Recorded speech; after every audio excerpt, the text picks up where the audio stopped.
At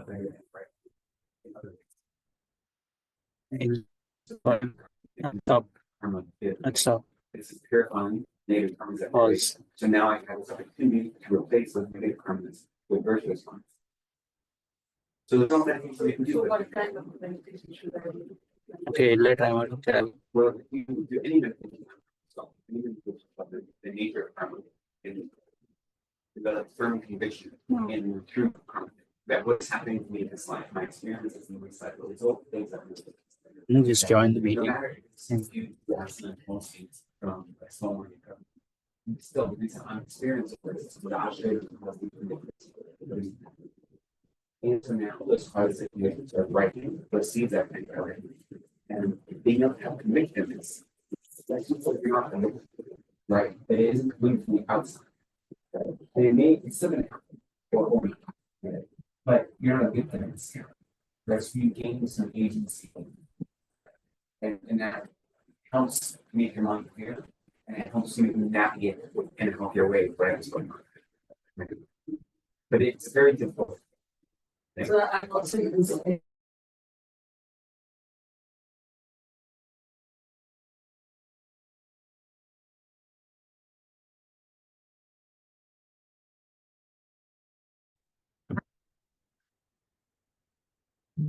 okay, so we will start with prayers.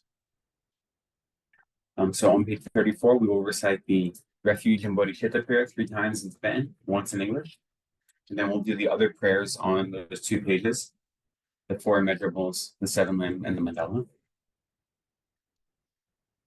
Sangye shiran soki shonam la janto paru dagni kyabsu chi dagi jinsoki pesonam gi yola pinche sangye drupar sho Sangye shiran soki shonam la janto paru dagni kyabsu chi dagi jinsoki pesonam gi yola pinche sangye drupar sho Sangye shiran soki shonam Janjo baru dagni kyapsu chi Dagi jinsogi pesonam Drola penche sangye drupar sho I go for refuge in time and light to the Buddha, the Dharma, and the Supreme Assembly. By my practice of giving and the other perfections, may I become a Buddha to benefit all sentient beings.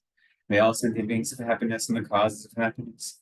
May all sentient beings be free from suffering and the causes of suffering. May all sentient beings be inseparable from the happiness that is free from suffering.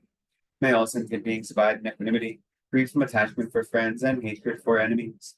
May all sentient beings have happiness and the causes of happiness. May all sentient beings be free from suffering and the causes of suffering. May all sentient beings be inseparable from the happiness that is free from suffering.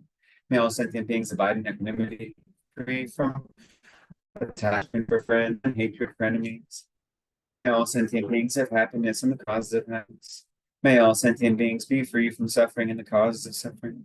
May all sentient beings be inseparable from the happiness that is free from suffering. May all sentient beings abide in equanimity, free from attachment for friends and hatred for enemies. Reverently, I prostrate with my body, speech, and mind. I present clouds of every type of offering, actual and imagined. I declare all my negative actions accumulated since beginning this time and rejoice in the merit of all holy and ordinary beings.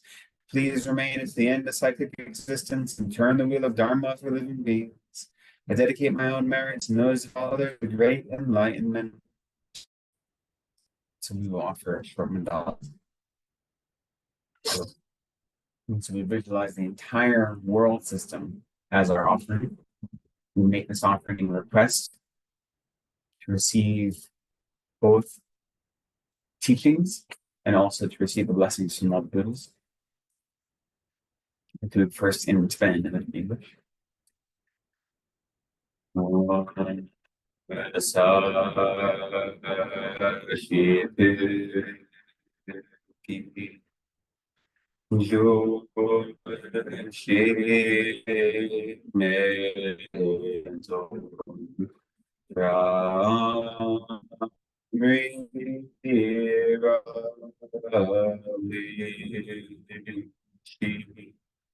Ni de ye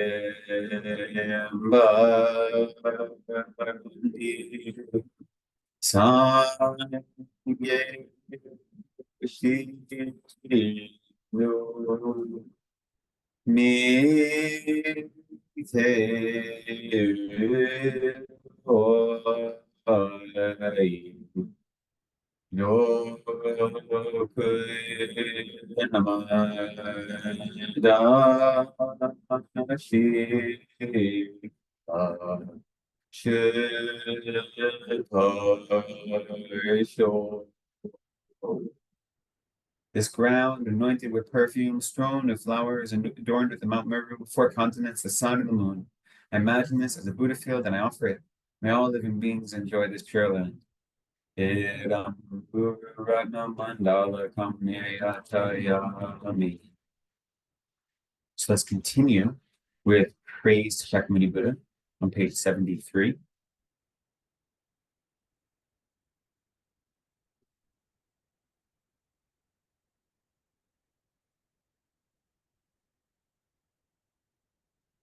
To the founder, the endowed, transcendent destroyer, the one gone beyond, the foe destroyer, the completely perfected, fully awakened being, perfect in knowledge and in good conduct, Sugata, knower of the world, supreme guide of human beings to be tamed, teacher of gods and human beings.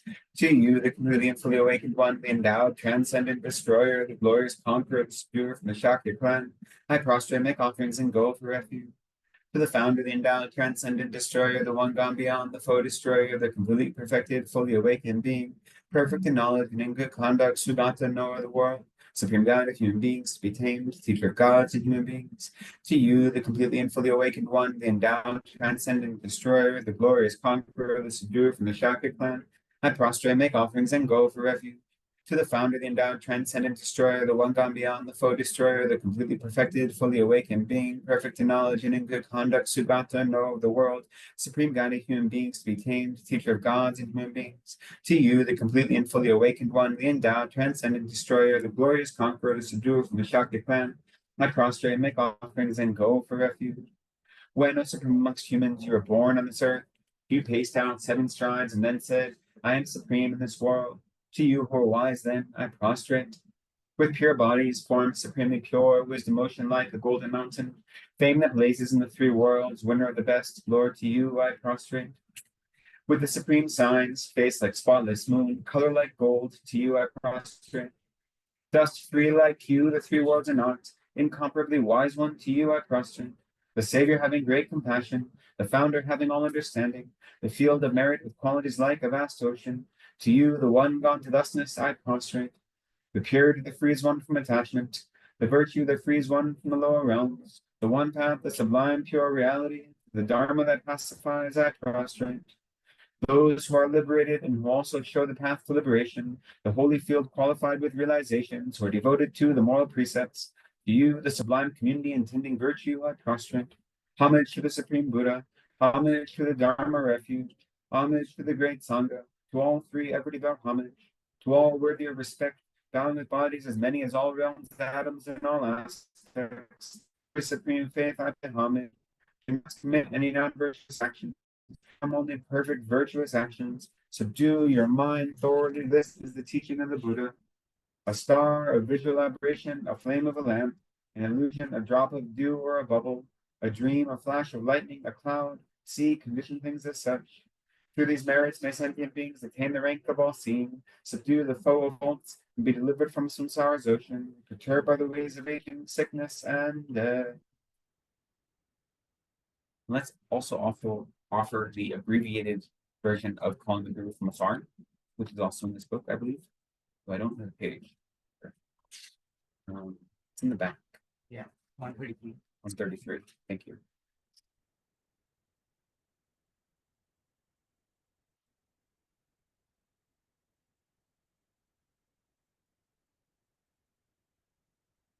Lama, think of me. Lama, think of me. Lama, think of me. Magnificently glorious Guru, dispelling the darkness of ignorance. Magnificently glorious Guru, revealing the path of liberation. Magnificently glorious Guru, liberating from the waters of samsara. Magnificently glorious Guru, eliminating the diseases of 5 poisons.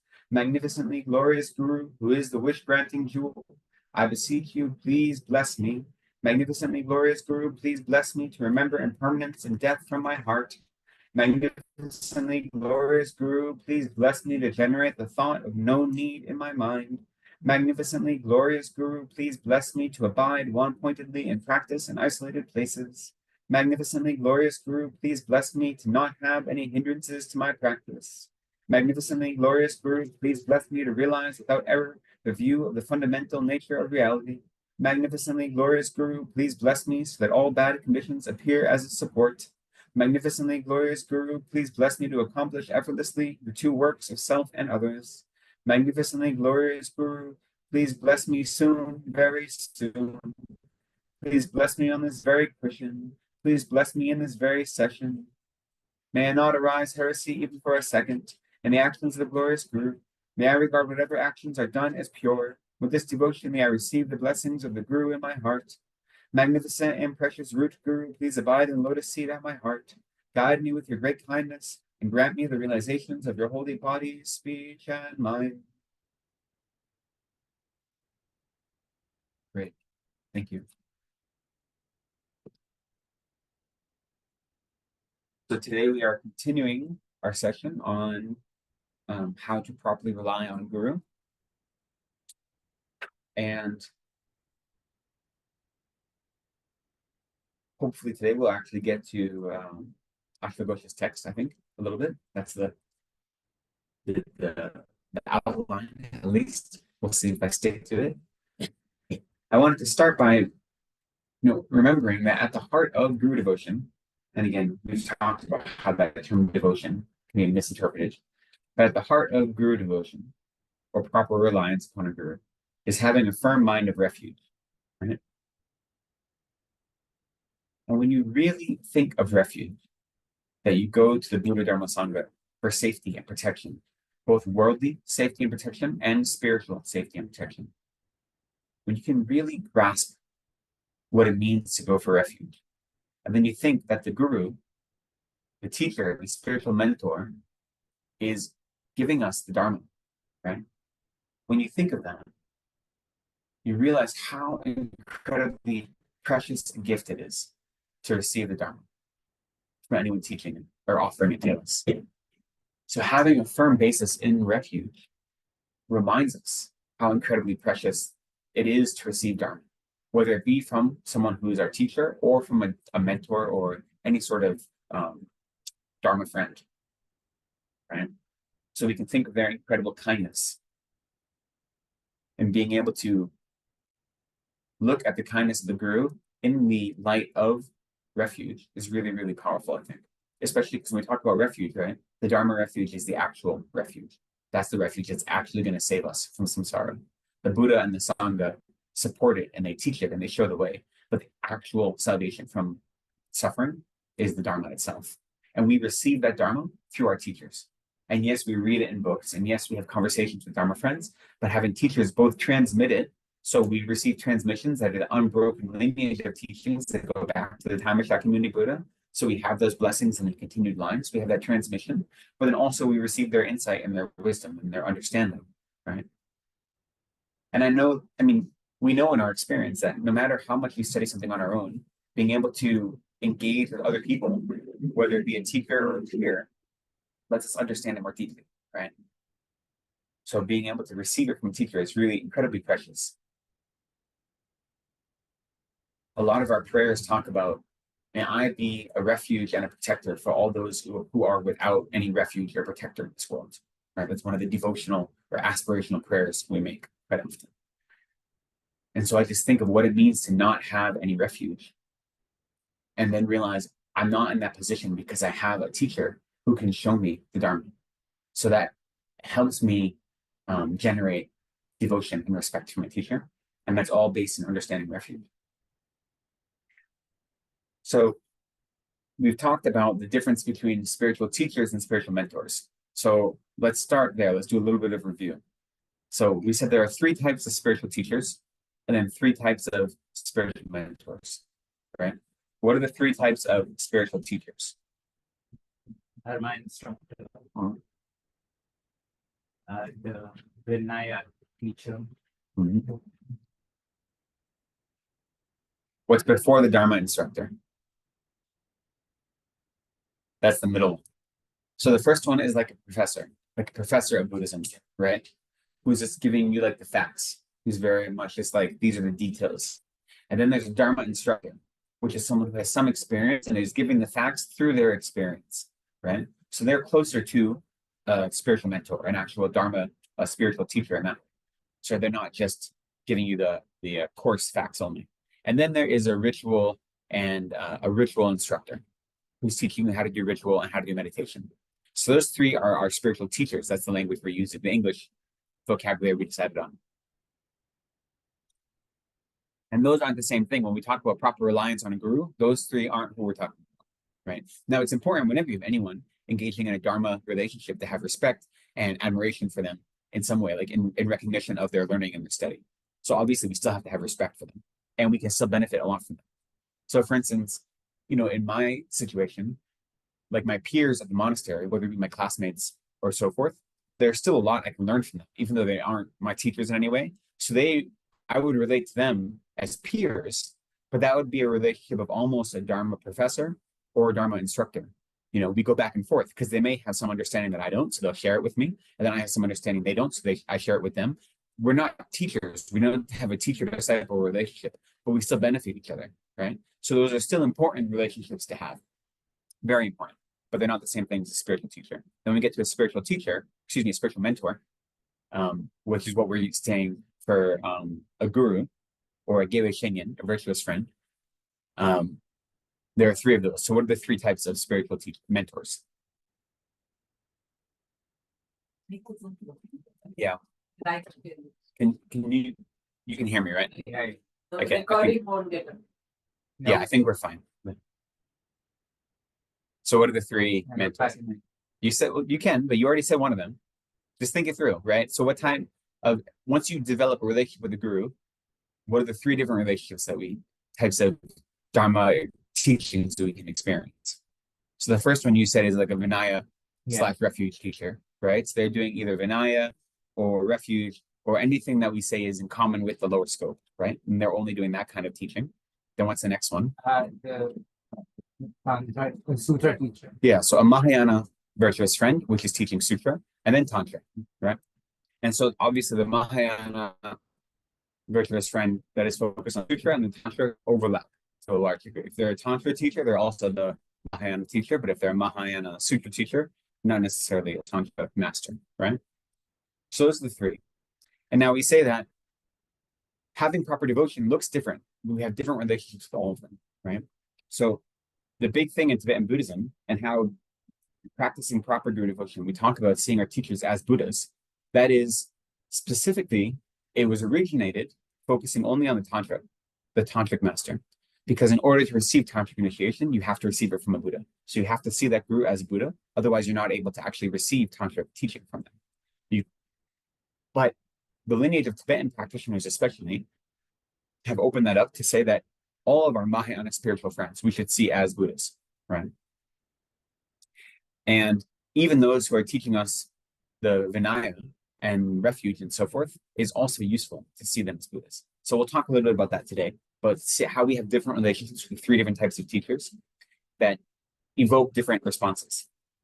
So I'll get to that in a moment. But now that we have those laid out, that's important. Then there's also, we talk about the root teacher sometimes. Sometimes there's talk about four different types of spiritual mentors, not three. So there's the Vinaya / refuge, the Mahayana, the Tantra, and then the root guru. The root guru is just that guru who connects most closely to your heart and to your practice. That is the one that is like, what it sounds like, the primary teacher for you. Well, of course, sometimes people have more than one root guru, and then it gets complicated because our language says you can only have one root. But some people say they're like, Kabbalah Lama's Rinpoche is my root guru, but also His Holiness Dalai Lama is also my root guru. So it gets a little bit tricky to say the one person who knows my mind the most is really those two Buddhas back there. But ultimately, our root guru is our primary teacher, right? Well, if we don't have a root guru, we also, I think, right, any of us can have His Holiness Dalai Lama as our root guru.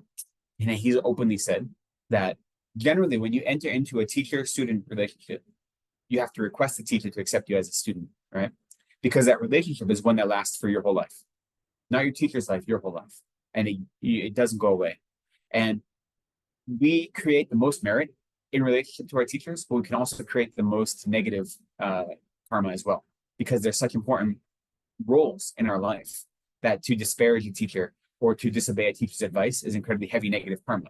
In the same way that to follow the teacher's advice and to properly rely upon the guru is like, infinite skies of merit. So it's like a double-edged sword, right? It's like a force multiplier, we might say. So usually you have to request the teacher to allow you to become their disciple and to engage in that relationship. His Holiness Dalai Lama, as well as other big lamas, like for instance, when he was giving active teachings and so forth, they said, anyone that wants to be my student, I accept you, right? And so if you don't have someone in your life you see as a root guru, His Holiness has said he'll be a root guru for anyone that is without a protector, or without a guru. I think we have some confusion a little bit, this romantic idea that once we have a teacher or a root guru, they'll give us advice for every single part of our practice in our lives, and they will give us like a game plan for like do A, B, C, and D in this order, and then you're all set. And it's quite often not the case. Like they don't. It depends on the guru, and sometimes if you have the chance to have an intimate relationship with a teacher who you spend a lot of time with, they will give you that kind of advice. But often the guru's advice is very broad, and it's your expectation as a student to get that advice from them by observing them, by emulating their behavior, by following the advice they give that's general and specific. But to say I have these very specific problems, like they aren't your therapist, right? They aren't your best friend. Sometimes they can fulfill that role depending on your relationship. But I think at least people that have converted to Buddhism and Westerners have this romantic idea that once I get a guru, they're going to give me a life plan. And it's going to be like, these are the 10 things I have to do in this order. And it's not often like that, It's a very romantic way of thinking. If you think of both ancient India and ancient Tibet, quite often, most people didn't see their gurus that much because there was such wide distances around. You'd see your guru maybe once a year when they came and gave a teaching, if you were lucky, unless you were one of his attendants. So we have to realize that, like, you can take His Holiness Dalai Lama as your root guru, even if you don't anticipate ever getting the chance to have a one-on-one conversation. And he can still fulfill the role of being a root guru, right? Part of accepting someone as a teacher is realizing that every teaching they give, you are to take it as personal advice. So even when His Holiness is giving a teaching to 350,000 people, that's personal advice just for you. And when you're able to look at it that way, then you receive a much different teaching, right? And so once you have developed this relationship with someone as your guru, then you're able to receive something from that teaching in a way that you weren't before. You're opening or unlocking something in yourself. And it's not always a magical experience. I wish it was. That'd be really nice. That if you had like rainbow showing out whenever this happened. It's not always that blatant, but you're beginning a process of opening is what you're doing. So I know Venerable Gyalten read some quotes from the Stemare Sutra. I think you might have given it to the Gandavyuha Sutra. Yeah. And I want to go over that a little bit for review, but I will say, I don't know if he gave out copies of it. I have digital copies of the sutra. Not my translation, translated by the 84,000 team. So the Gandavyuha Sutra is really, really important and beautiful sutra. It's actually the last chapter in the Avatamsaka Sutra. I think it's the 45th chapter of the Avatamsaka Sutra, but it itself has 56 chapters. And the English translation, if you don't count the endnotes, is like 650 pages long. So it's not short. But I have a PDF of it if you like, as well as an EPUB. What I also did is I put together just like the excerpts that he had advised, that he had read out. So I can also share that with you as well if you're interested in it. A little bit from chapter 53, a little bit from chapter 56, and a little bit from chapter 22. And these are the one of the sources that a lot of our teachers use. So when you look in some of the Lamrim materials, they're relying on this sutra. They're also relying on the ornament of Mahayana Scripture Sutra, and then a few other sutras they're relying upon. This is one of the sources. So I can make that available to you. But one of the things I really liked that he had brought up, one of the things he talked about is the 22 attitudes you approach a teacher with, So like one of the attitudes, you have a mind that is like an earth that will carry all burdens and so forth. The 22 attitudes that you must adopt or that are healthy to adopt when approaching your teacher.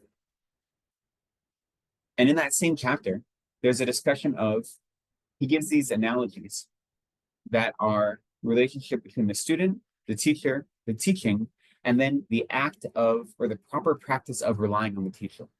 And so he gives a number of them, but some of the ones that jump out at me are, if you think of yourself as a sick person and the teacher is like a doctor, the teacher's teaching is medicine.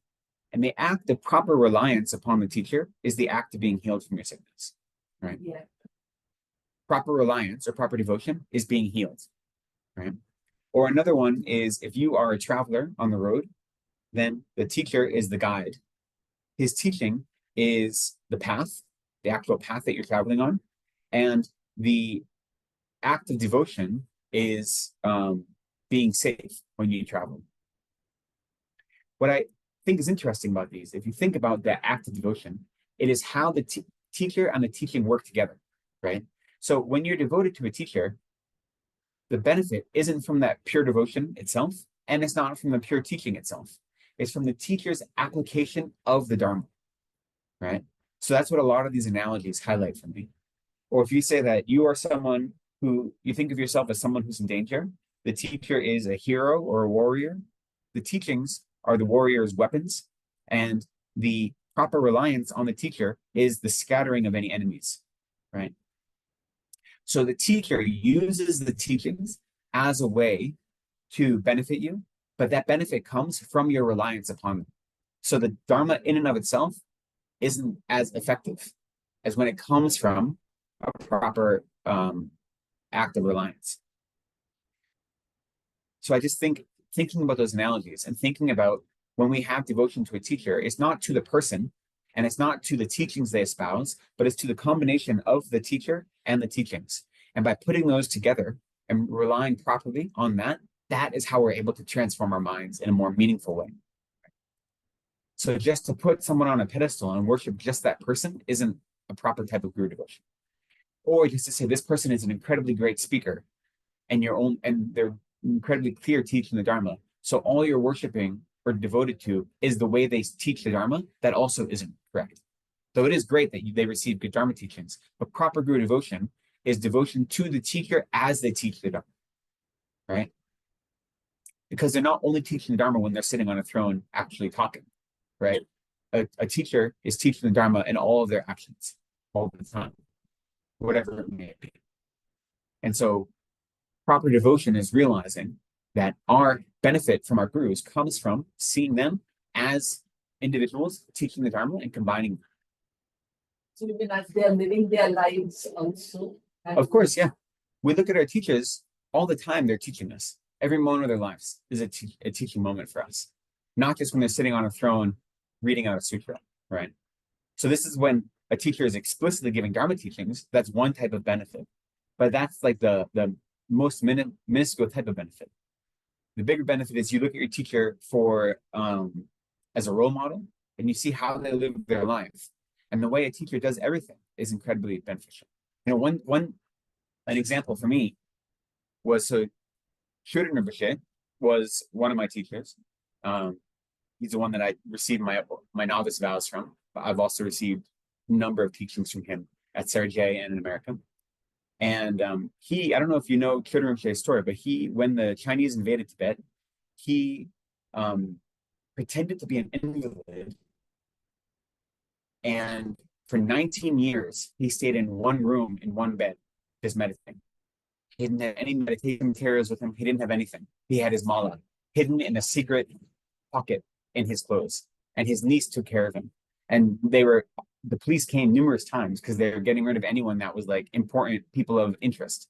But he pretended to be an invalid and he never left this one room basically for almost 20 years, meditating the whole time because he didn't need any of the external things to meditate because his meditation was so developed. Finally, after 20 years, when it got a little more porous, the Dalai Lama requested him to come out and teach.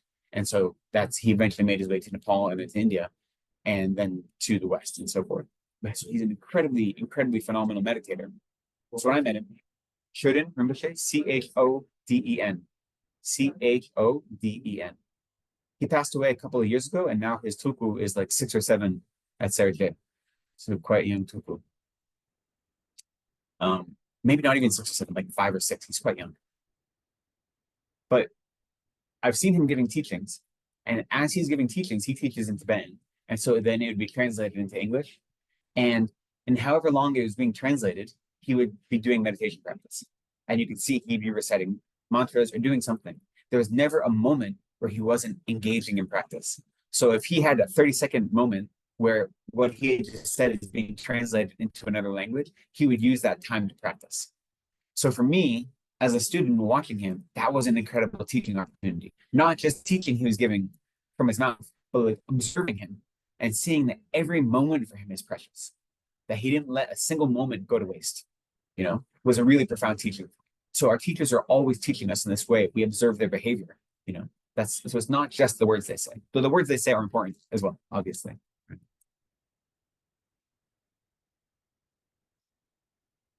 So we talk about the 3 different levels of spiritual mentors and the different ways we relate to them.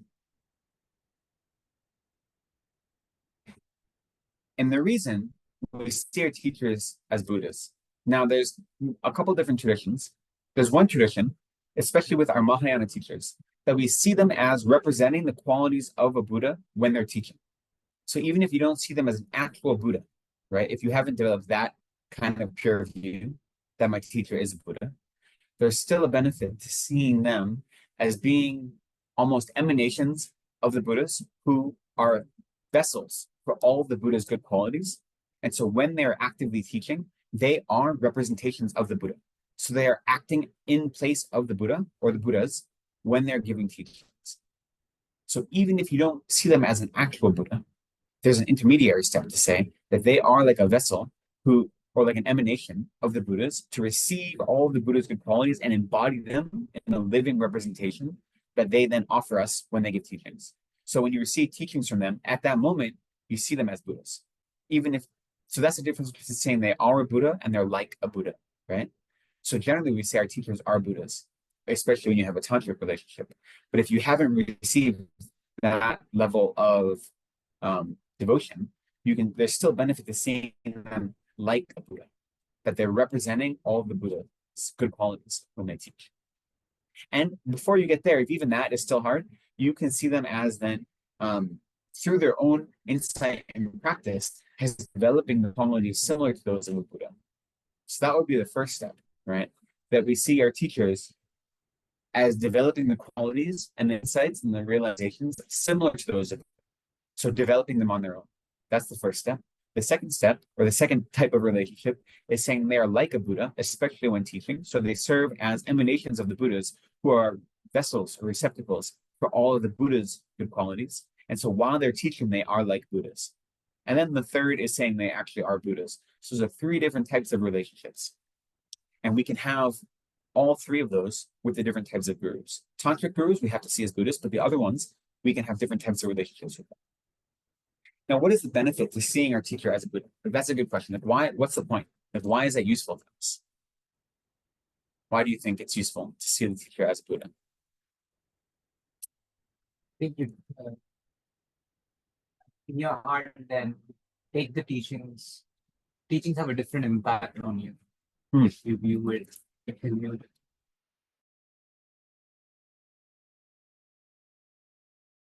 Wider way to receive teachings if you're able to accept them as a Buddha or as representing the Buddhas, right? And so you open yourself up to receive more teachings and to purify more negativities. And at the same time, we also say that our goal is to achieve these high realizations, right? These high cities and eventually Buddhahood. So if that's our goal to achieve that, of course, we need to be receiving it from the instruction from people who have already achieved those things. So if I look at my teachers as someone who hasn't achieved anything important in their life, how could I expect that teaching to then elevate my practice in a meaningful way, right? So if I see my teacher as someone who's a perfectly completed Buddha, that is pulling me closer to Buddhahood. It's making me move closer to Buddhahood. They say there are other... Yeah, go ahead. The modern view of the teacher is that the teacher also has to, how do you say, earn the respect of the students by, again, like I'm just saying Yeah. like not a Buddhist teacher, I'm saying a regular teacher, the quality of his teachings, Mm. the quality of his research. Those are the things that, if I was a student, that would make me value the teacher, Yeah. and and respect him, or and be want to listen. Yeah, to them, attracted to them, stuff like yeah. that. So here, because it's the Dharma that they are teaching, that is No, that's 100% the same. That's why just hearing me talk about the Dharma doesn't mean that I'm a teacher and you're my disciple. Before you actually engage in a relationship of guru disciple, you investigate the teacher. You see if the Dharma they teach and the Dharma they live and how they act is something that connects to you and feels valid and legitimate, right? So you have to do that same work before you engage in that relationship. Yeah, but you just said that that in the past, let's say, you didn't have Zoom and stuff like that. You didn't have, and so you didn't know how were students checking up on their teacher. So They were just in the West or in general, I'd say in my case, right? So when I started studying Buddhism, you could see some teachings online, but very few. And so the way I met my teachers, His Holiness Dalai Lama and Kyabje Lama Zopa Rinpoche, was first started by reading texts they'd written and being able to watch small clips of them, and then realizing there was a validity in their teachings that connected to me. Like reading just the transcripts of their texts, of their teachings, I felt connected to me very deeply, right? So I felt a connection even before I met them in person. And then I was able to observe students of theirs and see how their students behave.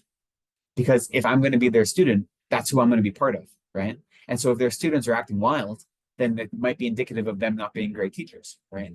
So then I was able to observe their students. And then I was able to attend Dharma centers where, an FPMT center, for instance, where I didn't at first have direct relationship with Lama Zopa or Lama Yeshe, obviously, but with teachers who are given permission to teach through that organization. And so these are all like the slow steps before I get to meet any of them face to face. So I'd already done the work that had convinced me that these are valid teachers and that I had a connection with them. And so then when I had a chance to meet them in person and then request them to be my teacher, I already had done this work ahead of time. Now, since we have things like YouTube and so forth, you can see a lot of teachings online and you can get a sense of teachers, right?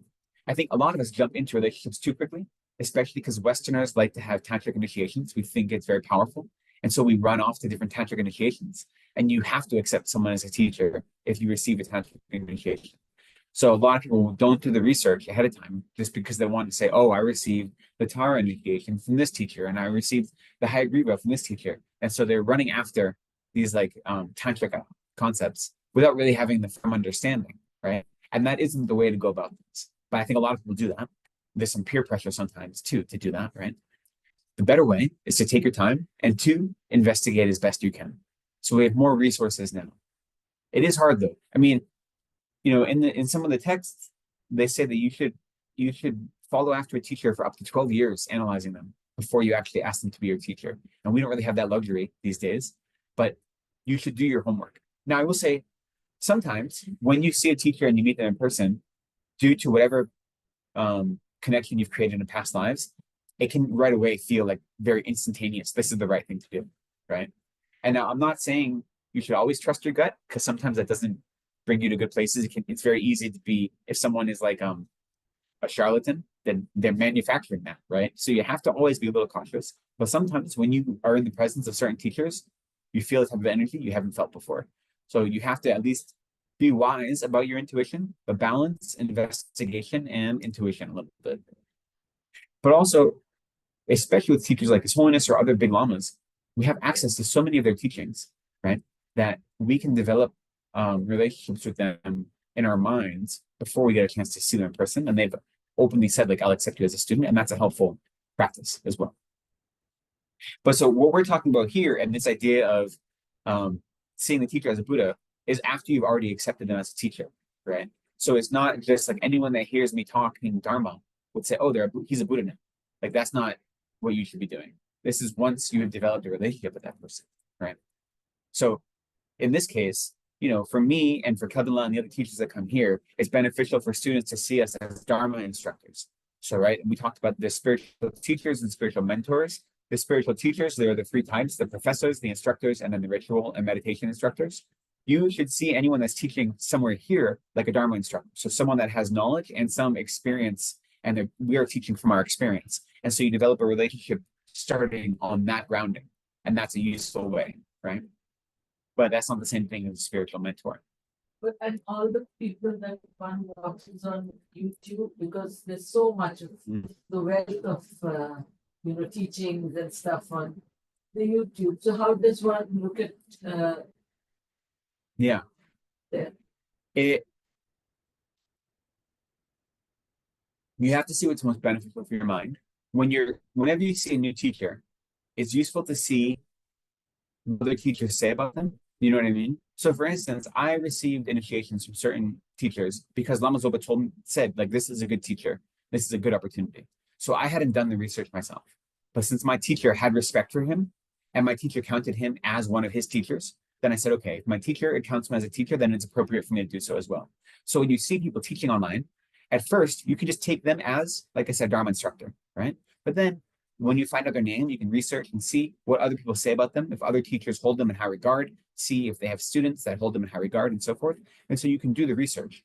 And at the very minimum, you can just say this person is good at explaining Dharma in a way that's meaningful to me, and that it can stop there. Like you don't have to engage in a guru-disciple relationship to find benefit, right? As you said, we spend so much of our lives not practicing Dharma that anything that points us in the way of the Dharma is hugely beneficial, right? It's revolutionary. So having a teacher is considered the heart of the path in Tibetan Buddhism, but we're so far away from Dharma in most of our lives that even without a teacher, we can make huge advances, make our lives so much more meaningful and powerful, right? And they often say that if you have your mind open, and it feels very New Agey and woo, so I don't like saying it, but like if you are seeking out a teacher, then one will come at the right time, which I don't like saying because it sounds very like, crystals and all these things. But it's true that if you're doing the work, you're engaging in practice, you're engaging in study, you understand what it means to be in a relationship, a guru-disciple relationship, and you're seeking that out actively, then when all the conditions are right, then you will find a teacher, And it may not be in the place you thought, or maybe it will. Maybe it'll be someone that you already had respect for, but all of a sudden something just changes. You know what I mean? It may come that way, but it doesn't have to be forced. It has to be something that feels organic, But if you're doing the work, even if you don't have a teacher, you're already doing the work. You're moving in the right direction, and you can be confident of that, and that's useful. And if you're going online and seeing lots of teachers or lots of random people giving teachings, if listening to their teachings is beneficial, then that's great. You don't have to go deeper than that in their relationship with them, So when we talk about seeing a teacher as Buddha or fulfilling the role of Buddha, I think it's important to think about the fact that we talk about how nothing exists inherently, right? That everything is empty of true existence. And so we can see that our teachers have the conventional appearance of being human beings and having all the flaws of a human being. They get old, they get sick, they make mistakes on occasion, and this is their conventional appearance. Yet they have Buddha nature, and they are able to embody the qualities of a Buddha, even if that doesn't appear to our minds, right? Due to being empty of truly existing, right?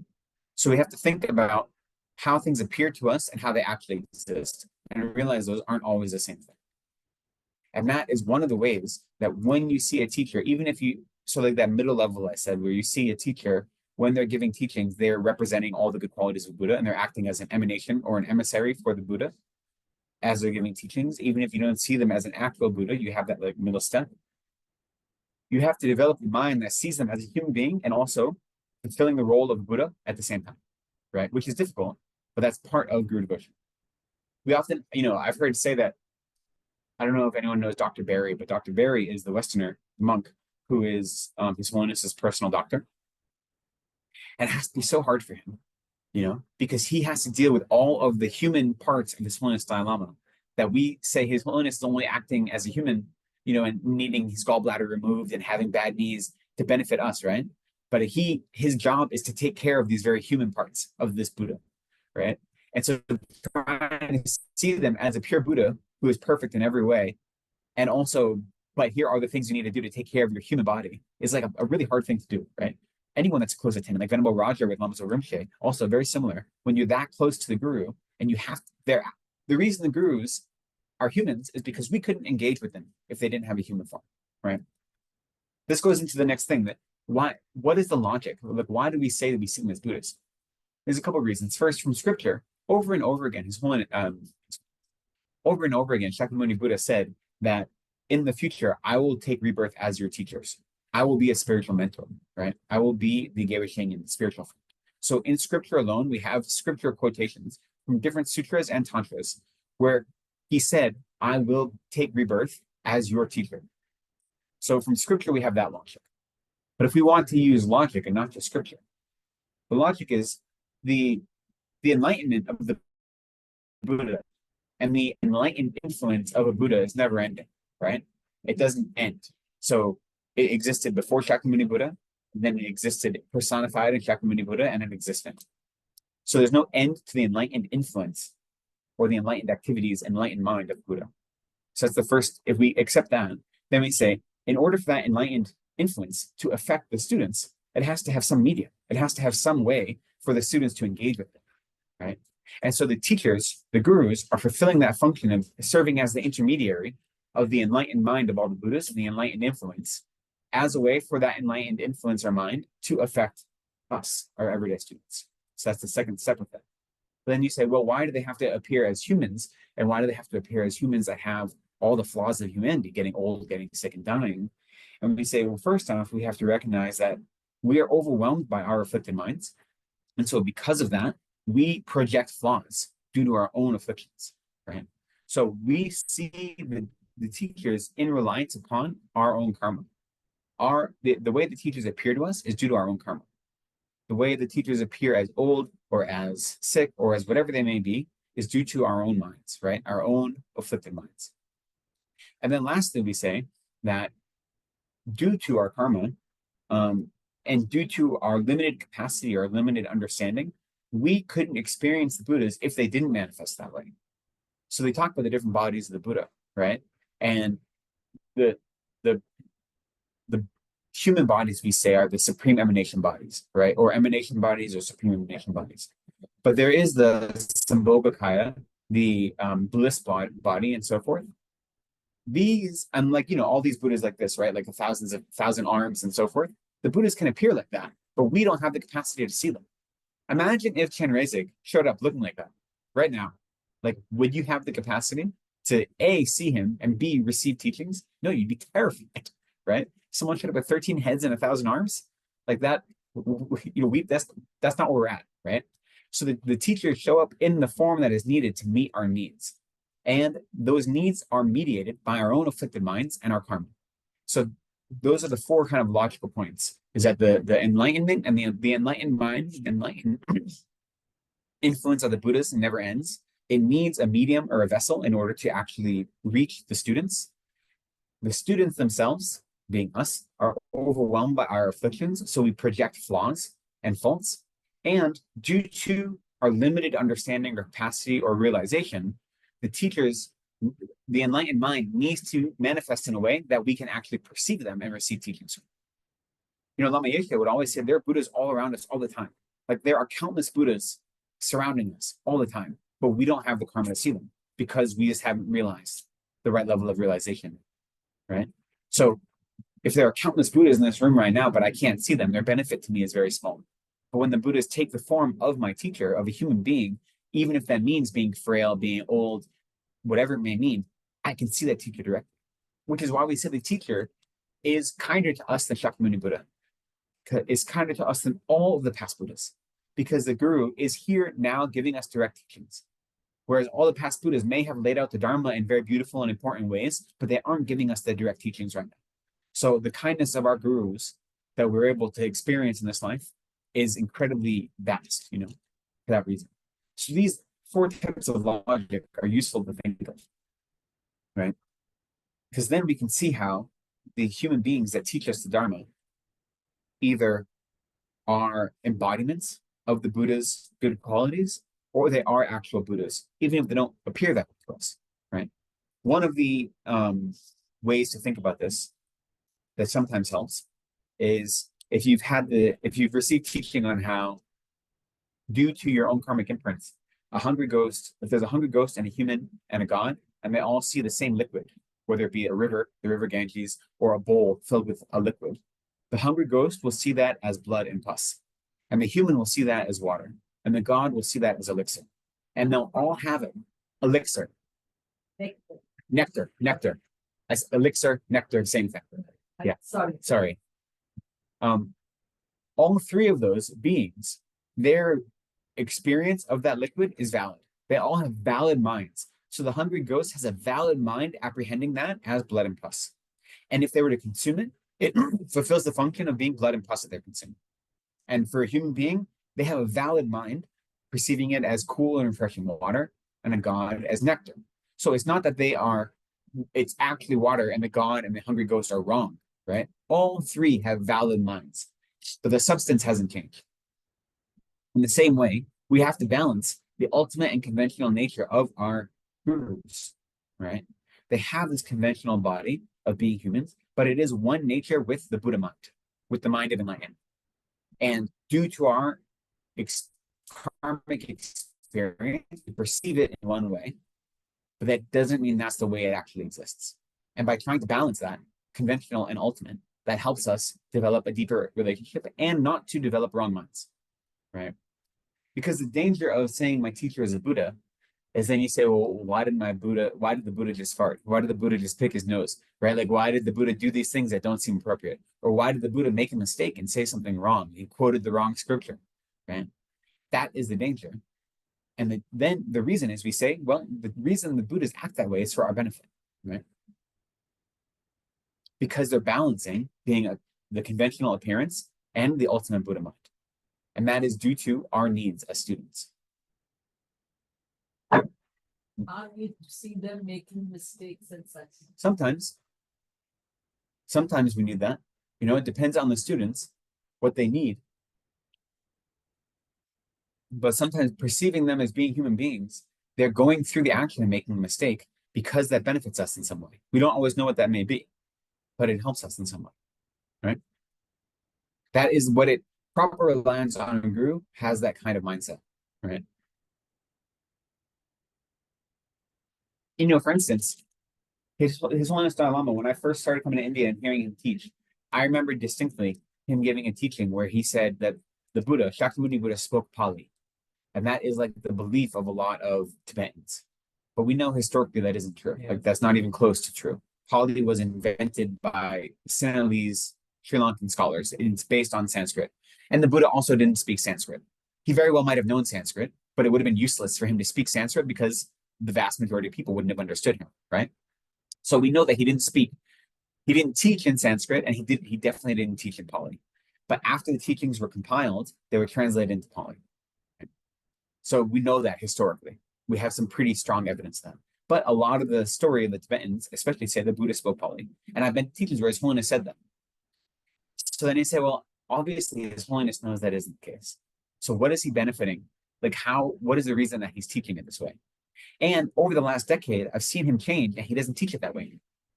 He teaches it more in line with Western academic understanding of what was going on at the time of the Buddha, right? But so he's changed the way he's taught it. But so for me, as someone who studied it academically and as a practitioner, I had to say, I know Dalai Lama, even if you don't see him as a Buddha, he's an incredibly realized being. He knows this isn't what happened. What is the reason he's teaching it this way? What is the benefit to this type of discourse, to me and to the other students, right? So it's not to say that he made a mistake. I know more than him. No, there's a reason behind what he's doing. So what was the reason? I think that understanding of the development of the Dharma is something that Tibetans understand, and has helped them recognize the role of Tibetan Buddhism and Tantric Buddhism as a consolidation of all the teachings of the Buddha. So when you teach the Dharma in that way, you think of the Dharma starting off in this kind of small way and then expanding to cover all nature of reality, and then Tantric Buddhism being like the pinnacle of that. That is a way of organizing the Dharma that can be useful for practitioners, that it can attract you to the Dharma in a more meaningful way, right? So I think that can be one of the reasons, is that it is an attractive way to make the Dharma feel more valid to And then students. as he got more, as he taught more in the West, he changed so that because he knew that Westerners might have studied the historical background, and so he wanted to make sense to them as well. I think so. I mean, I have no clue. This is me projecting, right?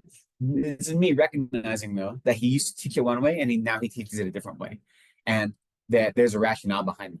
Now I'm left to assume what that rationale is, but my point simply is that that's not the same thing as him making a mistake. So when you notice that the teacher, the guru, does something like that, you shouldn't have a mind that says they're making a mistake. You say that they're giving me a specific teaching right now, and it's my responsibility as a student to see how that teaching affects my mind and affects my practice, right? I think of it as a mistake, then that's what. Well, especially when you see someone as a Buddha, to say that this is a completely perfected being who is making a mistake, that's like two contradictory things. And so then what that is doing is that is showing that your experience of them as embodying an actual Buddhahood is incomplete, right? And so it's causing you to have some doubt or disparagement towards your guru, which is very heavy in that way. Heavy negative karma to say that my guru is, this is again, when you have someone as an actual guru, not just like a teacher, right? To disparage them and to say that they're making mistakes, they're speaking out of line, is create very heavy negative karma, right? So that's why you want to maintain a pure view, which is you have to balance the conventional and the ultimate, whereas the guru may say something that is not factually correct, so that doesn't mean you have to accept it as being factually correct, but you have to realize that there is a rationale happening that may be beyond your current experience. And that goes on, we won't get to it today, but in a later part of the 50 verses, it very clearly says that if your teacher gives you advice, like the heaviest negative karma you can create is to not follow your teacher's advice. Like that's the heaviest.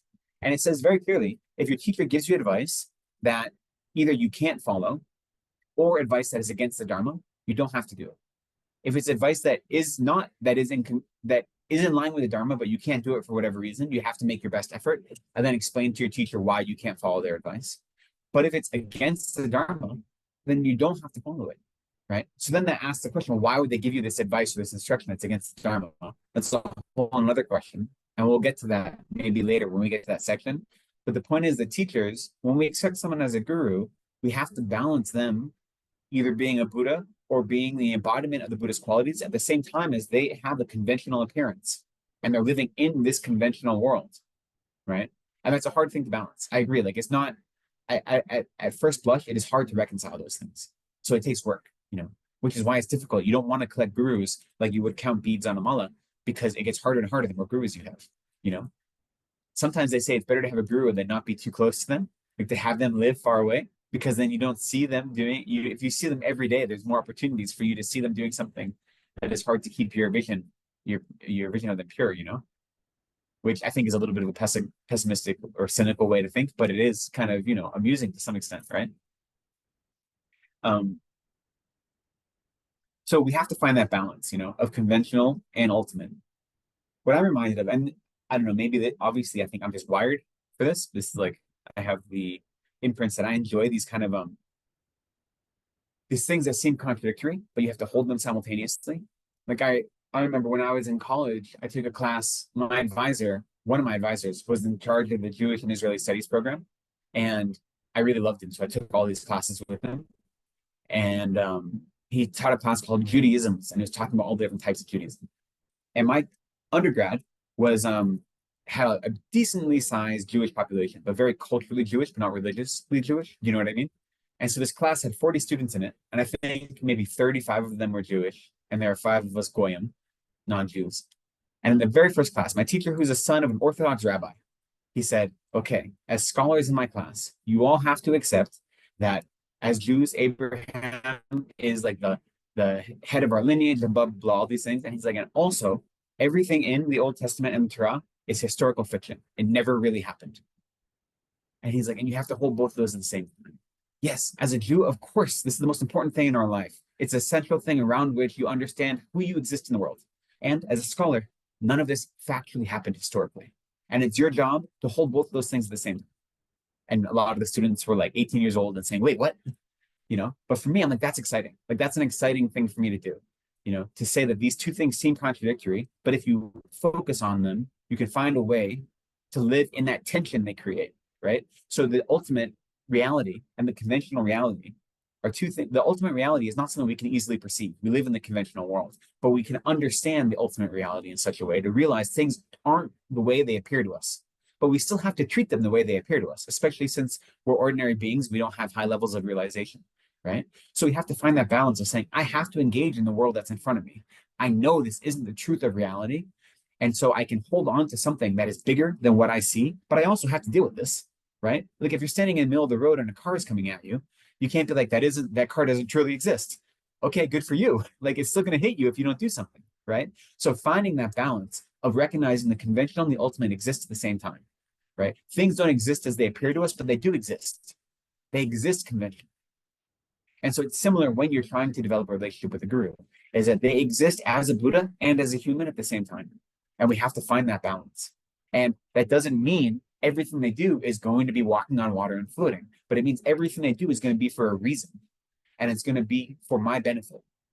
And I may not understand that right away, but if I can accept that everything they do is for my benefit, then I can slowly understand those things that seem like they aren't in line with what I expect, right? Or they seem like they may be a mistake or so forth. For instance, Lama Zopa showed the aspect of having a stroke threw all of us off when he had a stroke a couple of years ago, before he passed away.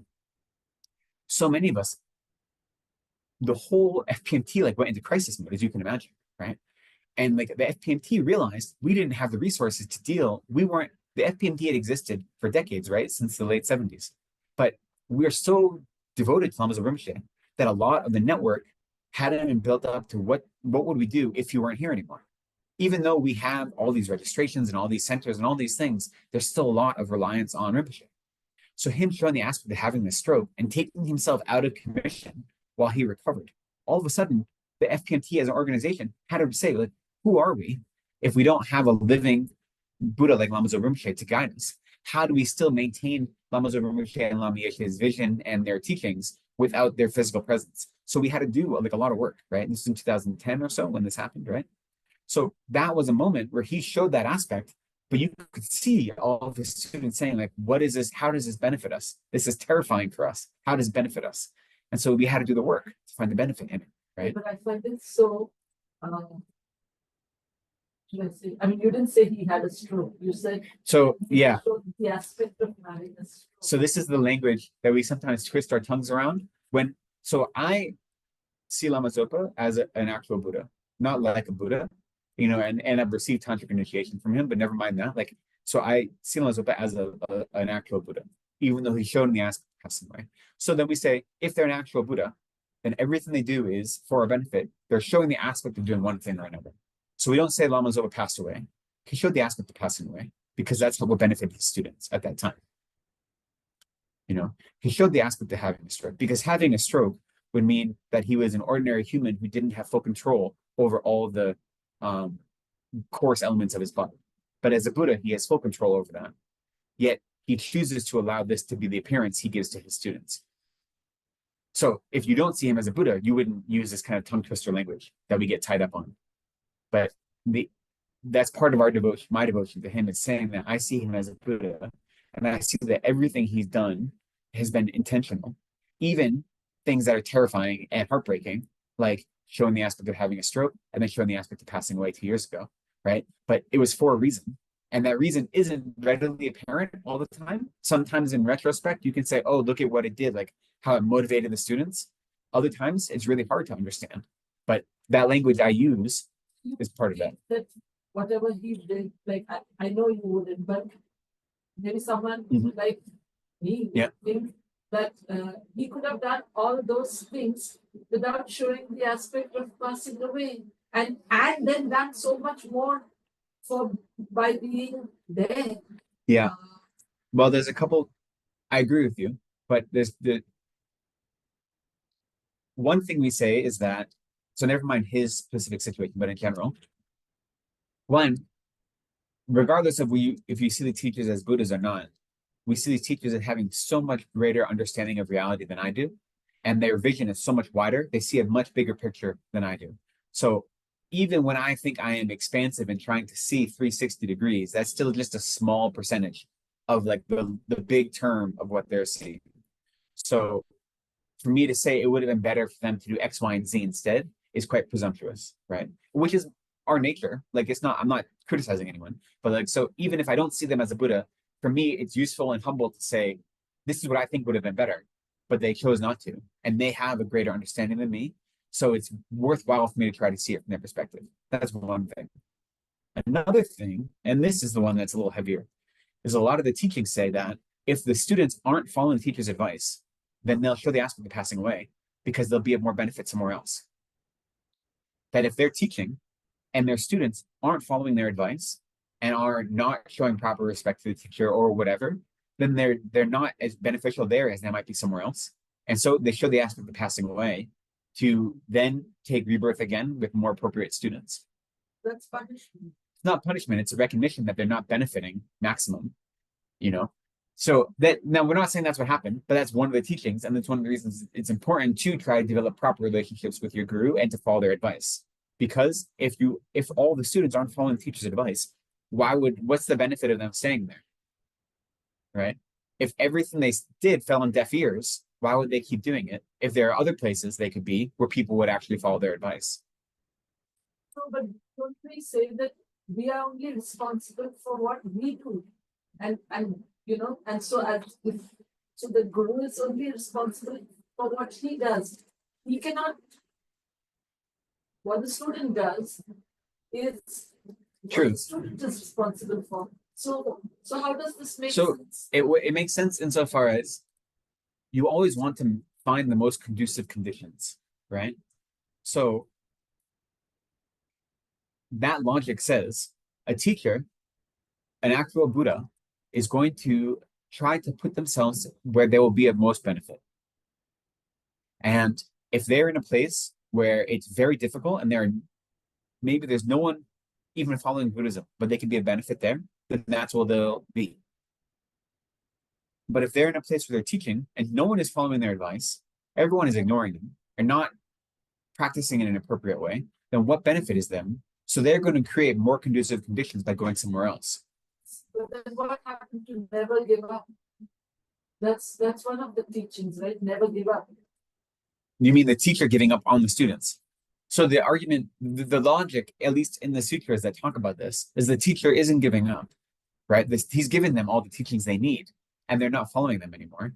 So he or she, the teacher, is continuing teaching. They're not giving up on those students. It's not saying those students are worthless and they're never going to make it. He's saying that this is not the most conducive use of my presence right now. Anyway, those teachings are given to motivate us to practice harder, right? I've never met a teacher who's abandoned a student, even never mind by passing away in the short term, like in this worldly life. I've never met a teacher that's done that. The sutras and the teachings say that can happen. That's to motivate our practice, to realize that we experience teachers due to our karma, right? But that's how we meet them. The way we continue relating to them is through our continued practice. It's not like a one and done, right? We are continually creating the conditions to receive more and more teachings. Just because you have a wonderful experience once, if you don't do any work, it's going to go away, right? And in the worldly sense, never mind in a Dharma sense, right? You have to continually do the work. And that work changes and gets difficult or different as you advance in your practice, right? As your practice deepens, it may not look the same, but we are constantly creating the conditions to meet with teachers. One of the biggest benefits of properly relying on a guru is you have more contact with gurus in the future. In this life and in future lives, your relationships with gurus come faster and deeper and quicker because you have done the work already. But you have to keep doing the work, you know? And sometimes it's very easy. Like sometimes you've done so much work in the past that it's just like, you know, fitting together like Lego bricks. And sometimes it's like takes a lot of energy. But if you're not doing the work, then you're not creating the conditions to receive teachings, right? So that isn't the teacher giving up on us. It's us not doing the work from our side, you know? If the teacher shouts till they're blue in the face, but we just stand there like this, then we're not gonna learn anything, right? We have to do the step of taking our fingers out of our ears. So it's like that we have to do the work. But that's the way the teachings are explained. I've never experienced in my life a teacher giving up on anyone in a worldly life, never mind them taking the drastic step of passing away to teach the students a lesson, right?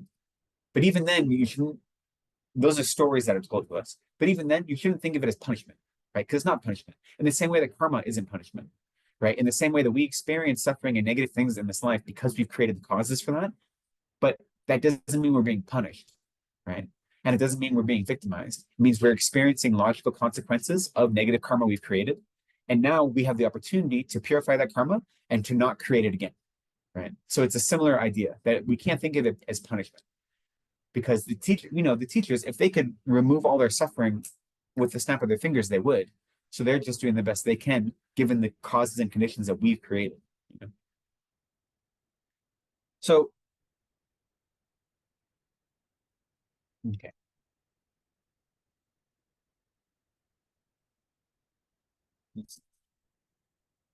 So we've talked about the different types of teachers and the relationships with them. I want to talk about how we rely on a guru through action. I know in the past we talked about how to rely on a guru through thought, right? So what were some of the things we talked about? I think with Gyalten, how to rely on the guru through thought. That was last week. Okay, excellent. So it's fresh in your mind. Yeah. One of the main ways is contemplating the guru's good qualities, right? Yeah. Remembering the good qualities of the guru.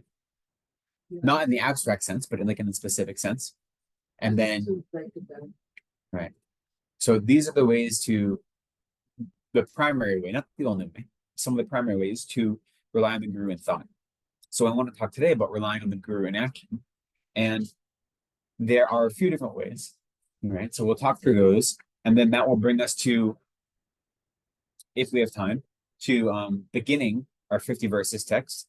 So the 50 verses on the guru is primarily talking about how to rely on the guru in action, and specifically the tantric guru, but most of this applies generally anyway.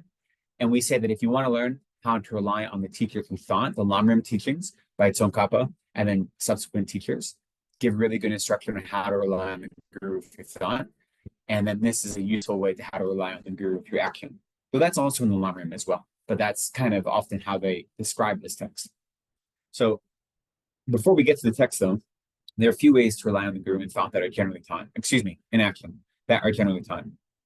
And so the first one is to offer material support, right? Make offerings of some sort. And this has to be done out of a mind of appreciation and respect, having confidence, having trust, right? It has to be voluntary, just like any type of generosity. It has to be you wanting to give. And it has to be free of hypocrisy. Like you can't be trying to buy favor, and you can't be trying to show up other students, because that isn't actually making an offering in any meaningful way. So that just lines up with our type of generosity in general, right? When we talk about the 6 perfections, this is very similar, making offerings to the guru. But it's important that it has to be voluntary, that you shouldn't ever feel forced to be making offerings to the guru. And if you feel forced, if you feel compelled to by some external pressure, then that is not a useful offering, So it has to be something that comes from inside. And again, it has to do with your own means and your own capacity, right? But that's the coarsest way to benefit a guru in action, is to make offerings in some way. And now we talk about offering them everything, even your own life, offering them your family members as servants, giving away your family and giving away even your life to the guru. There are verses that say this. And some teachers say that doesn't mean literally. It means like opening up your house, your whole household to the teacher, inviting them to enjoy the hospitality of your family. That's true. Like you don't actually have to give away your family members. How can you don't own your family? Well, I mean, in ancient India, the head of the household kind of did own their family members a little bit. I mean, to be honest, right? And that's the context a lot of these teachings came from. But we have to be, and this is the hard part, we have to be willing to give away our family members if we could, which sounds extreme, which is, again, you don't start there. You don't start at 100, right? But like your willingness to give to the guru should be, you're willing to give anything you can give to them that will benefit them, The whole point is to benefit them, right? And to benefit their capacity to teach others. That's the reason you're giving. It's not because you think that they need a nicer car, right? It's because you want them to live a life that allows them to teach more broadly. And so you should try to develop the mind that is willing to give anything, including, if you could, your family members, including your own life, if you could. You don't start there, right? That's hard. And if you give something and you regret giving it, then that's not something you should have given, right? It goes for all generosity, right? Don't give something if you're gonna regret giving it. So you build up to those things. And again, similar to what I was saying before, I've never met a teacher who's asked for a family member. Okay. But the point from our side as students is developing the willingness that we see this person, again, this goes back to refuge and the importance of Dharma. If we really have this strong sense of refuge and we see this person as a living Buddha who is giving us direct insight into the nature of reality to free us from suffering, why would we not want to give anything we could to make their ability to do that bigger and greater and broader, right? To make their lives easier so they don't have other obstacles. So that's where it's coming from, okay? And that's the same for all of our devotion. So if you aren't able to give material support, then the next thing is offering service, right? In some way. And that can be as simple as offering coconut water to a teacher, or even setting up water and food for a teacher. Setting up a gompa like this is offering great service. Even if you don't see me as a teacher, but you see the Dalai Lama or Lama Zopa Rinpoche as a teacher, everything we do here is fulfilling the wishes of the Dalai Lama and Lama Zopa Rinpoche, explicitly because they say it's very important for the Dharma to be shared back to Indians and in India. Since the Dharma was born in India, it's a responsibility of Dharma teachers to share it back, right? So everything the FPNT does here in India, or in the world in general, but here in India, is explicitly following the wishes of His Holiness Dalai Lama and Kyabje Lama Zopa Rinpoche. So for you to set up cushions here, right, to open up the room, to make this available to people, is serving the Lama in that way, right? And that is incredibly powerful. So it doesn't mean you have to wait on someone hand and foot. That's not the only way to actually be offering service. There's lots of service. So if there's a Dharma center like this, even if you don't have someone who you have the guru-disciple relationship with, still offering service at that center is offering service to the Dhamma, to the guru, right? Because the guru's wishes and their visions, or at least our guru's wishes and visions, are vast, right? They're much bigger than just their personality. But there are many other ways to offer service you can think of. It could be very physical, like doing chores for your teacher, cleaning a center, washing their clothes, driving them somewhere. But it also can be transcribing their teachings. It can also be recording their teachings, making their teachings available to other students. All these things are ways to offer service, right? So there isn't one way. Now, in the 21st century, there's even more ways that we can offer service to our gurus. So in addition to offering material support, in whatever ways we have capacity, we offer service. We also offer respect, right? So the way we show respect, there are the physical ways by prostrating, by standing when a teacher enters a room, by having a demure attitude around a teacher, right? But then there's also paying attention to their teachings, dressing appropriately when you're in their presence, behaving appropriately when you're in their presence or when you're in any Dharma environment. Those are all ways to show respect for your teacher. And by showing respect to your teacher, that's actually a proper way to rely on your teacher in action.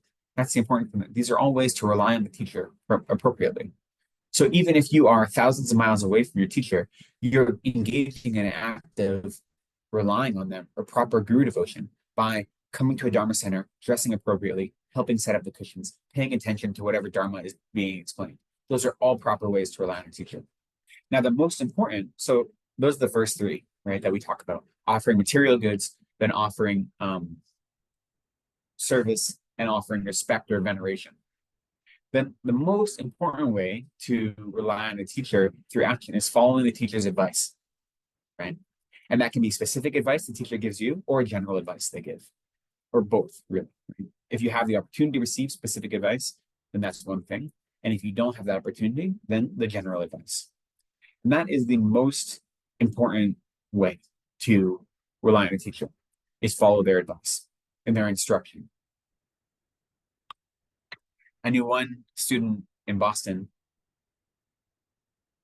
when Lama Zopa was coming for a teaching, he was saying at the Lama Yeshiva's archive when we were preparing it for him, and the student was like, okay, I know Rinpoche comes, whatever, tomorrow. I can't be here when he comes because I'm afraid he's going to give me advice to do something. And like right now, everything I'm doing, like my kids are doing this, my husband's doing this, like I'm stretched as thin as I can be. And if he gives me more advice, like I can't change. Like what I've got going on right now works for my life.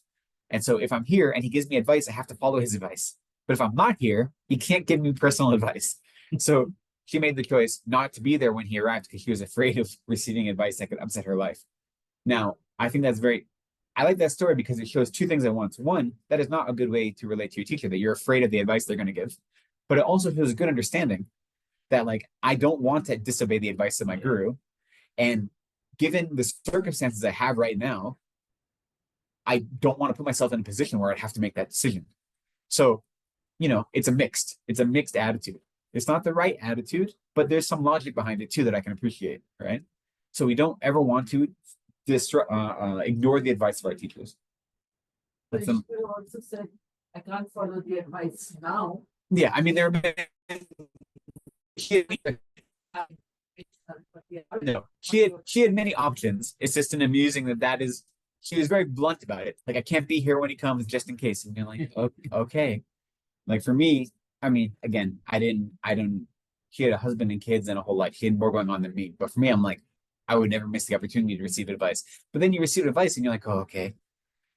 Wow, okay, that's a couple of years of my life that you just told me to take care of, like that's a big project you just gave me, or that's a big thing you just asked me to do, right? So it's understandable sometimes. So that's the best way we can rely on a teacher through action is by following their advice. And so if we don't have a personal teacher or a personal relationship with a teacher at this moment, then we follow their general advice, right? And so someone like His Holiness gives great advice all the time. So you can follow that advice. Study more. I think study more and then try to put that study into practice and realize that your practice and your study are the same thing, or they need to be incorporated into one thing. Like that is the basic advice he gives everyone, and it's the most powerful and profound, and it's the one we have the hardest time with sometimes. I find so many reasons not to study all the time, and like my whole life is study. That's all I do. Yet I'm very good. Maybe that's why I'm so good at finding opportunities or excuses not to study, because that's my whole life, right? So we're good at that, right? We're good at finding excuses. So we do the best we can. And we talk about relying on a guru and how negative karma created in relation to the guru is the heaviest type of negative karma. And that's true. We also always, like I've always said, we have to remember that we are human beings who are suffering in samsara, doing the best we can. And we're going to make mistakes. And so when we make mistakes, we don't beat ourselves up. We say, okay, I made a mistake. And I'm going to do my best not to make that mistake again in the future, right? And so again, our teachers aren't like, going to beat us. And like, it's important, but it's not life or death. Like every single thing we do isn't life or death. We have to be able to go with the flow and say, okay, sometimes things don't go the way planned. Like I'm doing the best I can. I made a mistake. That's okay, right? I'm going to do my best to purify that, do my best to rectify it, apologize if I have to, depending on the mistake, and then not do it again in the future. And like to feel guilty about it isn't useful, right? There's a distinction between, like we talk about shame and embarrassment as being really our virtuous minds or virtuous mental factors. Recognizing we engage in harmful action and feeling either shame or embarrassment, depending on if we're in private or with a group of people, and then making the commitment not to do that again. Those are useful. Having guilt, saying I'm a bad person because I engaged in this harmful thing, that's not useful, right? It doesn't help us. It doesn't push you forward on the path of spiritual progress. All it does is hold you back. So there's a difference, right? And I don't know about Indian culture, but I know in the West, we love guilt. Like guilt is a big thing. But there's a very important distinction between I made a mistake versus I'm a bad person because I made a mistake. And so that's a hard thing for many of us to get over because we're taught otherwise. The other ways that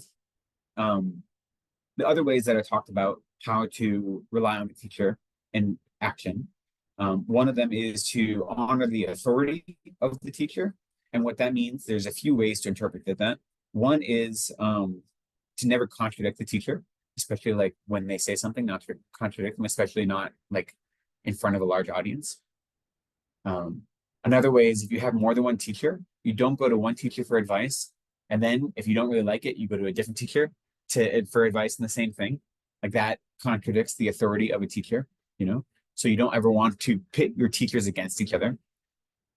So that is not appropriate, but rely on their authority. And that isn't to say teachers don't make mistakes. Again, they show the aspect of being human. They might make a mistake. So then you can follow up with them and say, oh, you said this one thing. Did you really mean that, or was that a mistake? But like, it's a valid thing to ask your teachers that, right? But to ask that in a large audience in a way that might embarrass them or like make them seem less esteemed isn't a skillful way to do it. And we know that even in our dealings with everyone, like when you have to correct someone, whether it be at your job or your friend, there's a skillful way to do it and a non-skillful way to do it. So with your teachers, if you feel like they said something that is either inappropriate or mistaken or something, there are ways to approach them and say, excuse me, did you really mean this? Like, this is what I heard. You know, this is what I heard you say. Is this what you meant? Blah, blah, blah. But there are ways to do it that you don't undermine their authority. So respecting your teacher's authority is another way to rely upon them, you know, and that also includes like extolling their good virtue, their good qualities to other people. And then lastly, we emulate the teacher. That's a way to rely on a teacher in action, but we don't emulate their habits. We emulate their behavior, their realizations, their minds. That's what we're trying to emulate. We're not emulating their idiosyncrasies. So a lot of people do that, and they seem to think that that is proper Guru devotion. And I don't think it is. But it's easier to do sometimes than trying to emulate the mind behind those idiosyncrasies, right? You see a lot of, anyway, I'll stop there. But so we're not aping their like physical way of being. We're emulating their minds. We're emulating their practice. When I see someone like Lama Zopa Rinpoche, who after his stroke, he changed a little bit. Before that, he never slept. Like literally, he did not sleep. He had achieved some level of realization where he didn't need worldly sleep anymore. And maybe when he was in a car or something, he closed his eyes a little bit. That was about it. Otherwise, all night long, he'd be doing meditation practice. And all different types of practice, all the time. No, I can't do that, right? Like I don't have that level of realization and I need to sleep. But I see his commitment, and that is what I'm emulating. I can't physically emulate what he's doing because I don't have the ability to do that. My body would break down. But I can't emulate the commitment he's doing to saying every moment of my life, I'm going to practice Dharma in the most meaningful way I can. If that means teaching, then I teach. If that means meditating, then I meditate. If that means going to physical therapy so my body is strong enough that I can continue longer teaching, then I go to physical therapy. Whatever I'm doing it with a Dharma mind to say I'm trying to benefit sentient beings and I'm going to use this time to benefit sentient beings, right? So when I emulate Lama Zopa Rinpoche, that's what I'm emulating. I'm not emulating his physical actions, but the motivation and the mind that goes into that. Right? So that's what we say when we say emulating our spiritual mentors. Okay, so let's at least start this, and then I'll have some questions at the end. I don't think we're going to do many verses today, but we only have about. Okay, good. I'm looking at 3 different clocks because I'm just convinced that they're all the same, more or less. But anyway, I'm just in case one of them is wrong. So if we want to look at the 50 verses on the Guru, so this is a text that was composed by Ashvagosha.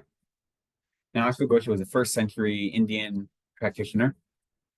He's most famous for having composed the Buddha Charita, these tales of the Buddha's life story. There's not a lot known about him. I mean, there's a history of him, both a Buddhist history and a Western academic history, but they're kind of shaky. And a lot of the texts that are attributed to him, at least Western scholars are like, okay, it's got his name on it. You know, a lot of this we don't really know. But this is one of the texts attributed to him. Earlier in last year, we studied the hymn, the Matracheta hymn, which is also attributed to Ashvagosha, a hymn to the Buddha, right? So we're doubling up on Ashvagosha. So the text, it starts, well, at least our version of it in Tibetan, it gives the Sanskrit title, which is Guru Panchavinshika. And then in Tibetan, it's Lama Nachupa.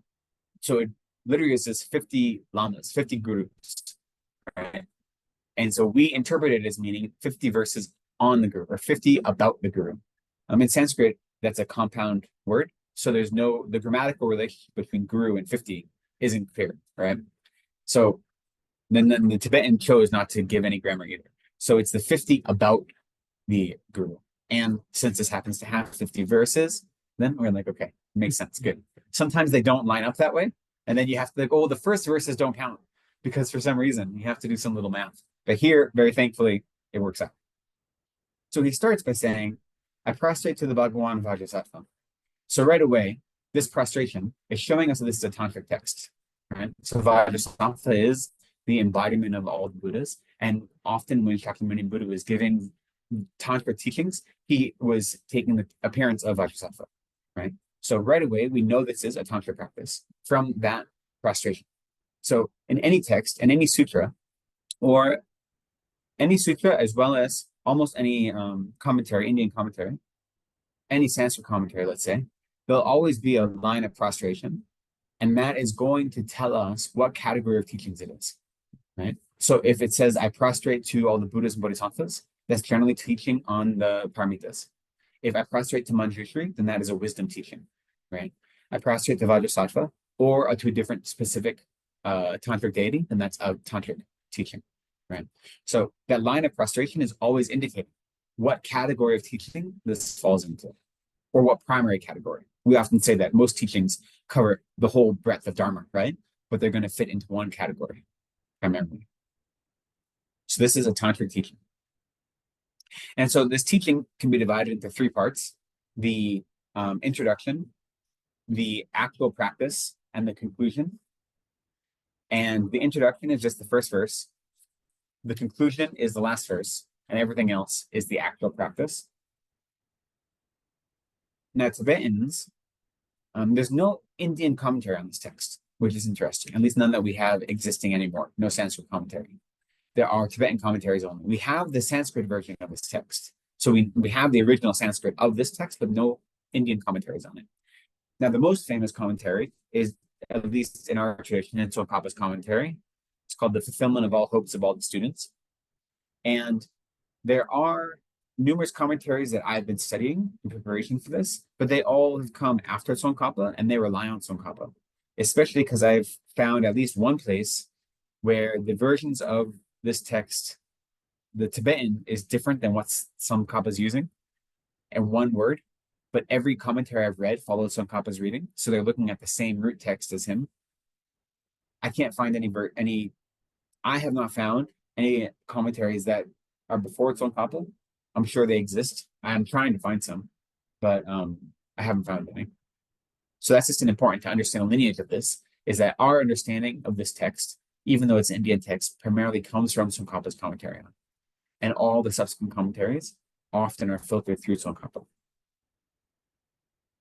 So the introduction has two parts. He starts by saying, having properly bowed to the lotus feet of the Guru, who is the cause for achieving the state of the glorious Vajrasattva. So right away, this is recognizing that the Guru is the cause for us becoming Buddhas. So the state of glorious Vajrasattva says, for me to become a Buddha, what is the cause? The Guru, right? So right away, he's identifying like the thesis of this text is that the Guru is the cause for the student to become Buddha. So having properly bowed to the lotus feet, right? So the feet being the lotus part, the lowest part of them, by bowing to that is showing the deepest respect. So that's how the text starts. And then he said, by doing that, respectfully listen to the short summary of what has been explained in many stainless tantras about how to rely upon them being the Guru. Now, in the second part, he is explaining why he's composing this text. And he's also recognizing that this isn't his own invention, right? So by saying this is a summary of what exists in the tantras, what he's saying is that all of the verses here, I didn't make them up. Like, this isn't my advice. I have gone through the tantras and I have summarized them into this text. And the reason he does that is twofold. One is to show that the authority of what he says doesn't come from him alone, but it comes from the Buddha himself and the Buddhas who spoke the tantras. And it also shows that there's no fault in composing a text that seems to be duplicating something else that was already taught. He says, I'm summarizing all of these separate tantras, so there's no error for me to do this, because these things have been taught elsewhere, but by condensing them, I'm making it easier for students to access those resources, right? So it seems like a very short line, but there's a very specific reason why they include lines like this, right? It helps to identify the text as being valuable and is having authority outside of the individual composer of that text. Every text you study is going to have what's called I have no clue how to translate that. The opening verses are often like a prostration and then a promise to compose, and we like fly by those verses, especially in like this text is a little bit more of a devotional text, but in texts that are like academic texts, scholarly texts, you barely spend any time on those verses. You like want to get to the actual text, but they're really important, and the teachers put them there for a reason. One, because it shows off their like how good they are at poetry. Quite often those verses are very poetic and nice. But then also it's because they're saying that this text is more than just me, right? And like I'm writing this text for a reason with some sort of authority. So it's important. It's easy to fly by them. So like, oh, okay, I bow down to you. I bow down to you. Okay, nice. It's like we're in a rush. We want to get to the good stuff, but the good stuff is right there. We just have to pick it up. He goes on. So then that's the introduction, verse 1. And then the actual practice of how to rely on the guru. The Tathagatas, who reside in the worlds of the 10 directions, do clearly prostrate at the 3 times to the Vajra Master, who has achieved the supreme empowerment. So here this is saying that the Tathagatas of the 10 directions, if they are prostrating to the Buddha, then of course we should as well, right? This is saying that like, who are we not to have respect for the guru? All the Buddhas that exist prostrate to the guru. Tathagata, another word for Buddha. Yeah, so this is another. So Tathagata is thus gone, one who is thus gone, and it is one of the epithets of a Buddha. A Tathagata, a Sugata, one gone to bliss, is also another name for a Buddha. So this saying of all the Buddhas in the 10 directions prostrate to the guru, then of course us non-Buddhas also should be prostrating to the guru, right? Every Buddha prostrates to the guru, and it says the 3 times. The 3 times means 3 times a day. So we should be making prostrations to our guru 3 times a day, right? Morning, afternoon, and evening. When you have a tantric relation, again, this is in the context of tantra, but when you take a tantric initiation, you make pledges, right? The tantric vows and the tantric pledges, and one of those pledges is paying respect to your guru 3 times a day, making offerings to them 3 times a day. And so that is what the saying, if all the Buddhas that exist in all 10 directions, they make prostrations and offerings to the guru 3 times a day, of course we should as well. To the Vajra Master here being their guru, who has achieved the supreme empowerment. The supreme empowerment here, on one hand, it is the pure enlightenment of a Buddha, but we talk about empowerments as being 2 types, the causal empowerment and the resultant empowerment. So the causal empowerment is the empowerment that the Buddhas give you or your teacher gives you to allow you to become a Buddha, that causes you to become a Buddha. They plant the seeds of Buddhahood in you, or they nurture the seeds of Buddhahood that are in you. That's the causal empowerment. The resultant empowerment is the realization of Buddhahood. So here, the Vajra Master who has achieved the supreme empowerment is actually referencing the causal empowerment. So our gurus have created the causes for us to become Buddhas by giving us tantric empowerments, which is the context of this text, right? So if all of the Buddhas bow down to the guru, then the next verse goes, at the 3 times, due to supreme faith, serve and venerate the teacher guru with mandalas, flowers, and hands pressed together, and prostrate with the crown of your head to their feet. So this is pretty straightforward, right? So if all of the Buddhas of the 10 directions do this, we should do this as well. And there is a text, there's a practice we do called the 6-session Guru Yoga that was composed. There was a couple different versions of it, but composed by, there's one composed by Paul Rinpoche, one composed by Panchen Gyalten. And that text, all of our tantra commitments we have to do are contained in that text. If you do that practice rather, twice a day, 3 times in the morning and 3 times at night, then, so you're supposed to make mandala offerings to your teacher every single day. You're supposed to make offerings of flowers, offerings of all these things to your teachers every single day. So there are ways you can do that even if they aren't with you. So if you set out an altar, right? When you set out an altar, you're making offerings to all the Buddhas, including to your guru, right? So that's one of the ways you're making offerings to your guru every single day, even if all it is setting out water bowls. Because the mind that is setting out those water bowls isn't like I'm putting these water bowls on a table in my bedroom, right? Like that's not the mind you have when you do water bowl offerings, right? So you're making offerings to your teacher every day, and you should be doing it 3 times a day. And that may just be a mental practice or maybe physical offerings. So this is saying that since this was good enough for all the Buddhas to do, we do that as well. And we make prostrations. Now, this next two verses show again that we recognize things in the world, we have to accommodate the world. So it says, in order to eliminate worldly being slander, one who holds vows of engaging in discipline should prostrate to a layperson or a novice by means of mental prostration in the presence of the holy Dharma and so forth. One who has vows of engaging in discipline should serve and venerate them by such things as offering a seat, rising, meeting their needs, setting aside prostrating and servile actions. So what that means is someone who has full ordination, for instance, if you have one of your gurus is a layperson or is a novice, so they're below you in the Vinaya, it would be inappropriate to actually make prostrations to them in front of other people because it could cause them to have doubts about the Dharma. It could cause them to have misunderstandings of Tantra and how Dharma works. So in that case, you would make mental prostrations to your guru while physically prostrating to a representation of Dharma, whether it be a Dharma text or something like this, right? So what that's doing is it's showing us that like, even in the first century when this was composed, it was recognizing that we have to meet the reality of the world we're in. And that if I were to prostrate to this layperson, like let's say I have a layperson as one of my lamas, right? If I were to prostrate to this layperson, even since I'm a fully ordained monk, it could cause, in front of a lot of people, it could cause some people to have doubts about Dharma or the doubts of the utility of monasticism. So instead, my mental prostration would be to my guru, but the physical prostration might be to a Dharma, a representation of Dharma, like a text. Well, especially with Tantra, there are whole lineages of Tantra practice where you don't have to have monastic vows to engage in Tantra practice, right? So there are Tantrikas, especially in the Nyingmapa tradition, but also other traditions, who aren't monks or nuns, but have deep tantric practice and insight, and they offer empowerments. So you can receive a tantric empowerment from a layperson, or from someone who is maybe a novice monk, but they still have these high levels. So novice here doesn't necessarily mean a new practitioner. It means they have novice vows as opposed to full ordination vows. You know, so it's definitely possible. If you look, especially in the Nyingmapa tradition, there are lots of tantric masters who aren't monks or nuns, but have high levels of realization, right? Tantrikas. And so if you receive initiation from them, then they become your guru. In certain circumstances, it wouldn't be appropriate to prostrate to them. These days, I think there's enough understanding that in many environments, it would be fine. But you have to recognize the environment. The whole point is you don't want to do anything that could cause disrespect to your guru or to the Dharma.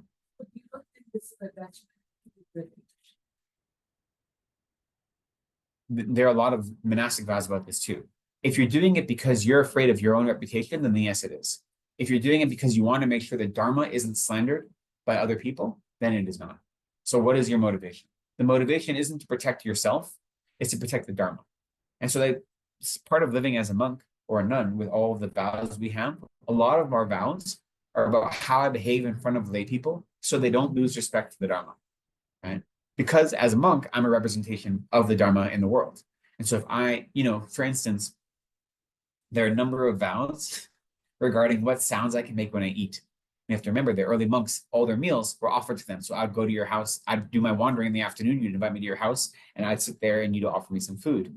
And you can't, you don't, I think, what is it? Don't make who and he sounds as you suck the food off your fingers. Because you can imagine these monks sitting in these rooms, in these houses of these like relatively like poor lay people and like looking like slobs. And the lay people are like, what are these monks? Like, these are gross, disgusting. How are these, and they lose respect for the Dharma. So in that case, those vows aren't about me protecting my self-image. It's recognizing that I represent something bigger than myself. And so this is similar, that as a fully ordained monk, it might be inappropriate. Now, if you're in private with your teacher, then you would still do prostrations.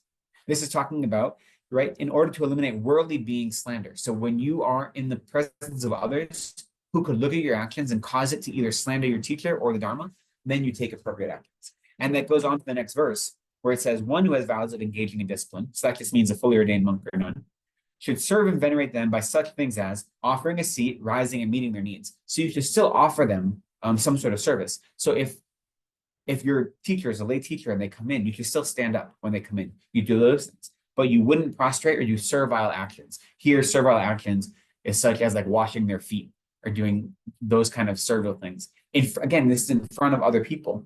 And it's not because you don't have a mind that wants to do that. It's because you're recognizing, I'm not going to engage in any behavior, especially as a fully ordained monk, that could cause disrespect to the Dharma. And that is due to worldly people having a misunderstanding, right? So these verses rather, don't really apply to you since you aren't fully ordained monks or nuns, but they're useful to think about because they show that even, we say the most important thing is our dedication and our practice relating to the Guru, but we realize that we have to recognize the world we're in, and we make accommodations appropriately because that's more important, sometimes, not always, but we have to use our insight to try to figure that out, what is more appropriate. So then this next verse gets to what we were talking a little about earlier. Since the samaya of the guru and the disciple would both degenerate equally, the heroic should first investigate the relation between master and disciple. So what this is saying is, when a student does not follow their teacher's advice and they break samaya, so samaya is these tantric commitments that you have with your teacher. When you don't follow that advice, it hurts the student and the teacher both, right? If the teacher gives advice and the students don't follow it, it is broken samaya on both their part. So both the teacher and the student need to investigate, right? So hypothetically, a teacher shouldn't do what our current teachers say and say, if you want to be my student, I accept you, right? And part of the reason His Holiness does that is because he has hundreds of thousands of people and access that didn't exist in the first century, right? So times have changed a little bit, but there should be an investigation on both sides before you engage in this relationship. Ideally, the teacher will investigate the student and say, is this a worthy student who actually is practicing, who is actually committed? We've talked before about what are the appropriate attitudes of a disciple, right? Not being biased, of actually doing practice, right? We talked about the different, both the attitudes and the temperament of what is a proper disciple versus a proper teacher. So a teacher would do that investigation in the same way the student should investigate the teacher, because it goes both ways, right? A relationship affects both of them. So this verse is just saying here, the heroic, meaning someone who is actually focused on becoming a bodhisattva, becoming a Buddha, would do the work to investigate first and wouldn't rush in blindly. And then by doing that investigation, it says, what are the good qualities of a teacher, right? And I think we went through these verses a couple weeks ago, but the intelligent disciple, right? So that is a disciple who is impartial, a disciple who has discernment, a disciple who is interested in practicing Dharma, a disciple who is fond of meditation and study. The intelligent disciple does not take as a guru one who lacks compassion, one who is wrathful, wicked, arrogant, desirous, without restraint, or is boastful, right? So then you can assume that the opposite of those are things that you're looking for in a teacher, someone who has compassion, who is free of wrath or anger. So if you see a teacher representing these qualities, then you know that maybe they aren't an appropriate teacher. And so then you want the opposite of those. One who is, in verse 8 and 9, one who is stable, who is disciplined, intelligent, patient, upright, without dissimilitude and deceit, understands the practices of mantra and tantra, compassionate, knowledgeable in the teachings, who perfectly understands the 10 natures, is knowledgeable in the work of drawing mandalas, understands the practice of explaining mantra, and is totally pacified and has tamed their senses. Mantra is sutra. Yeah, the mantra is tantra. Mantra, like we recite mantras, so whenever they say practice mantra, it means you can. So again, this is for a tantric guru that you're seeking out, right? But here you can apply this to a sutra guru. They actually have skill at teaching the sutras. Like you know what I mean?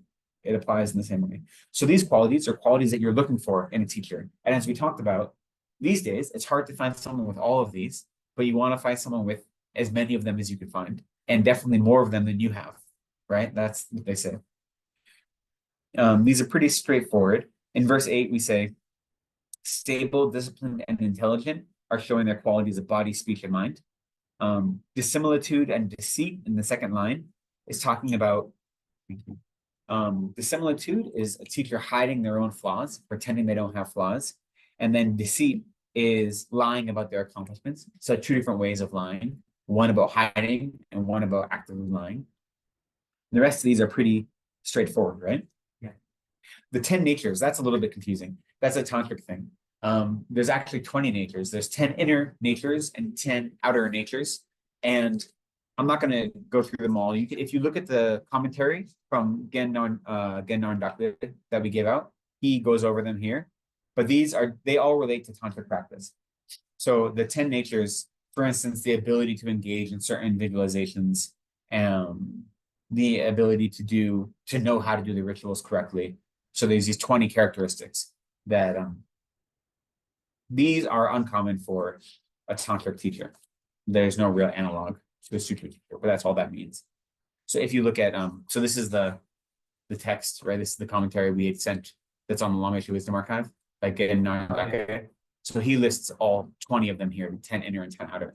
So if you care about them, you can look them up there. For our purposes, just know that it has to do with your especially if you're seeking out a teacher who is giving tantric empowerment, you want a teacher that has the qualities of knowing how to do the outer aspects of the ritual and also has achieved some sort of inner practice, right? So even if we're not in a tantra context, in a sutra context, the same concept applies, is that you want someone who knows what they're doing and shows some sort of experience or result of their own practice, right? That's kind of what that's pointing to. That it's not someone that's just making it up as they go along. That they have some level of understanding the ritual and the way of doing things. Even if they don't follow, the normal way of doing things, at least they have that understanding. And you see that understanding not just in their words, but in their actual practice, right? In their realizations. So how would we know that?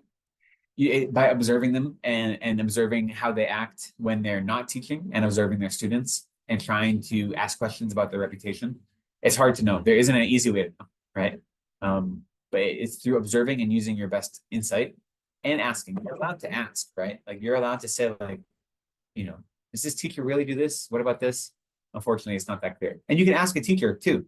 Like if you have the opportunity, you say like, hey, where did you study this?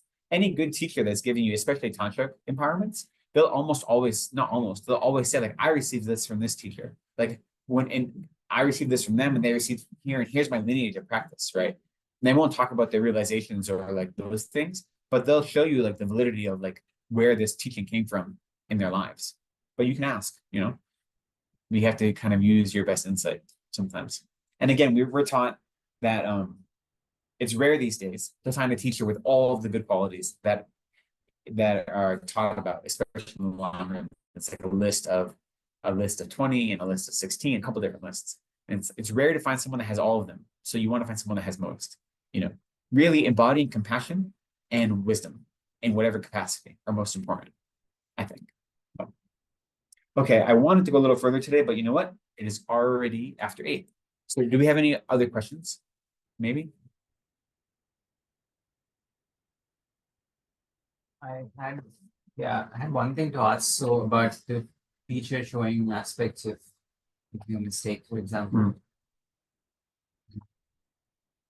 I think Anju, can you speak up? sorry, it's about the entire discussion that we're having. Yeah. I think also like I look at like this is the way I understand it, and I wanted to ask if people confirm. Like I also see teachers showing aspects is also like the dependent arising, and that they show certain aspects when the time is right. Because like you said, for example, if students don't follow teachers' advice, they tend to go away. Yeah.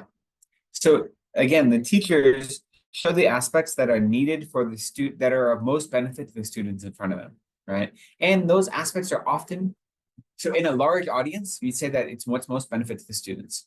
But also sometimes those aspects are projections from our own negative minds, right? So when we see it, so if they're making a factual error, that's going to be because it's going to benefit the students in some way. But if I look at a teacher and I say, oh, look, they're very arrogant or something, that's usually a projection from my mind, right? It's me projecting my own afflictions onto others.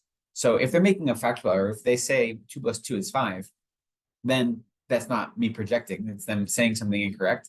But again, like you said, it has to do, the dependent origination, what we mean by that is the causes and conditions of the students and the teachers in their relationship in that place and time is the reason that is what was shown, is what is displayed, right? Which is one reason why, if you go to the Lama Yeshe Wisdom Archive, they have a lot of Lama Zopa's advice archived there, but a lot of that advice is advice he gave to specific students who like wrote him questions, and he gave them very specific advice. And it's presented that way online, but sometimes that advice, in my opinion, isn't always best for everyone, right? So when you read that advice, you can see this is advice Lama Zopa gave to this one student, and it was the perfect advice for that student. It may be perfect for you as well, but it may not be.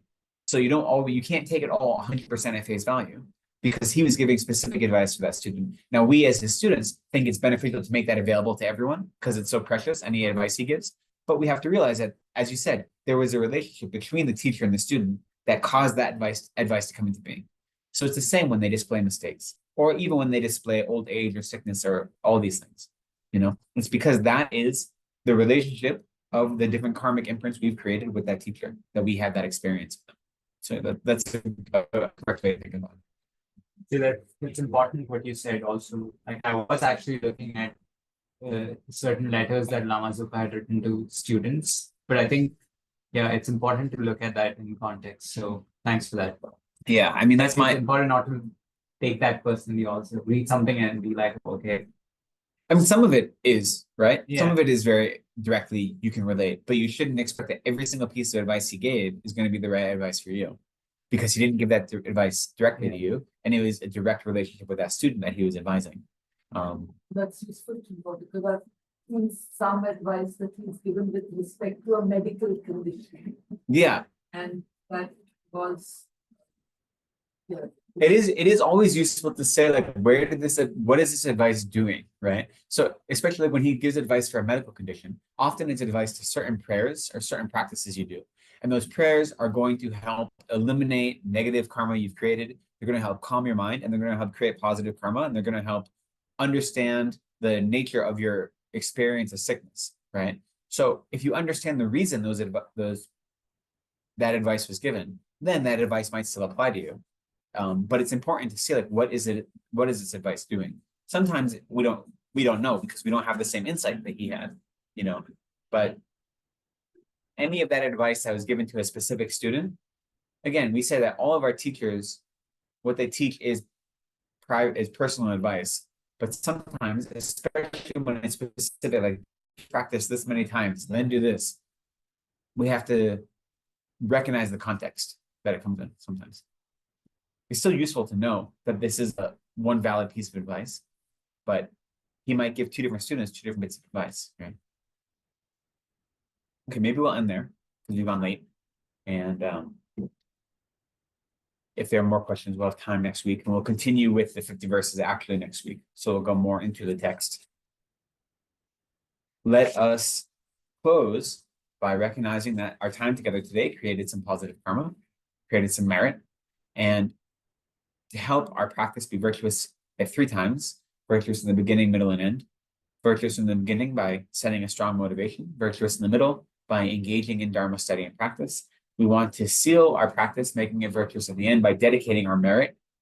So we recognize that by exploring the Dharma together, we've created some merit, some positive karma. And instead of keeping that for ourselves, we wish that it could ripen on all sentient beings, that they could experience the virtuous fruit, or the positive fruits of our virtuous karma. And we wish that it will ripen in our ability to become Buddhas quickly and more quickly, so that we might be of all service to all sentient beings. So we dedicate our merit this end to the perfectly quick enlightenment of all sentient beings and freedom from all suffering. And so we'll just recite a few dedication prayers on page 36 of the Bold Book.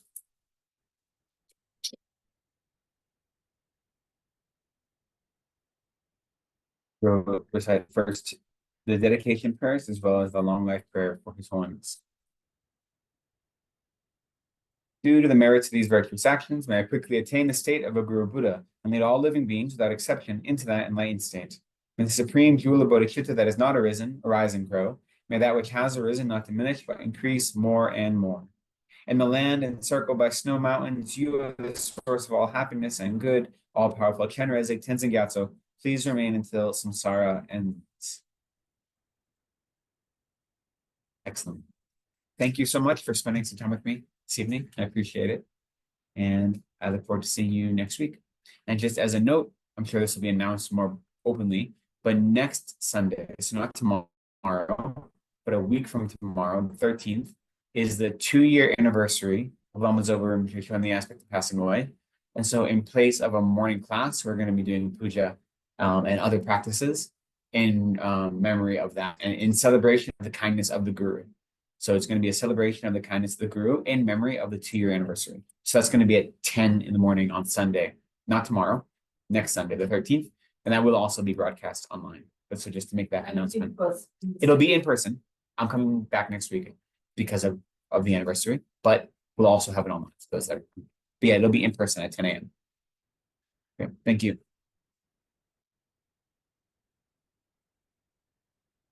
Thanks everyone online. Oh, there's nobody.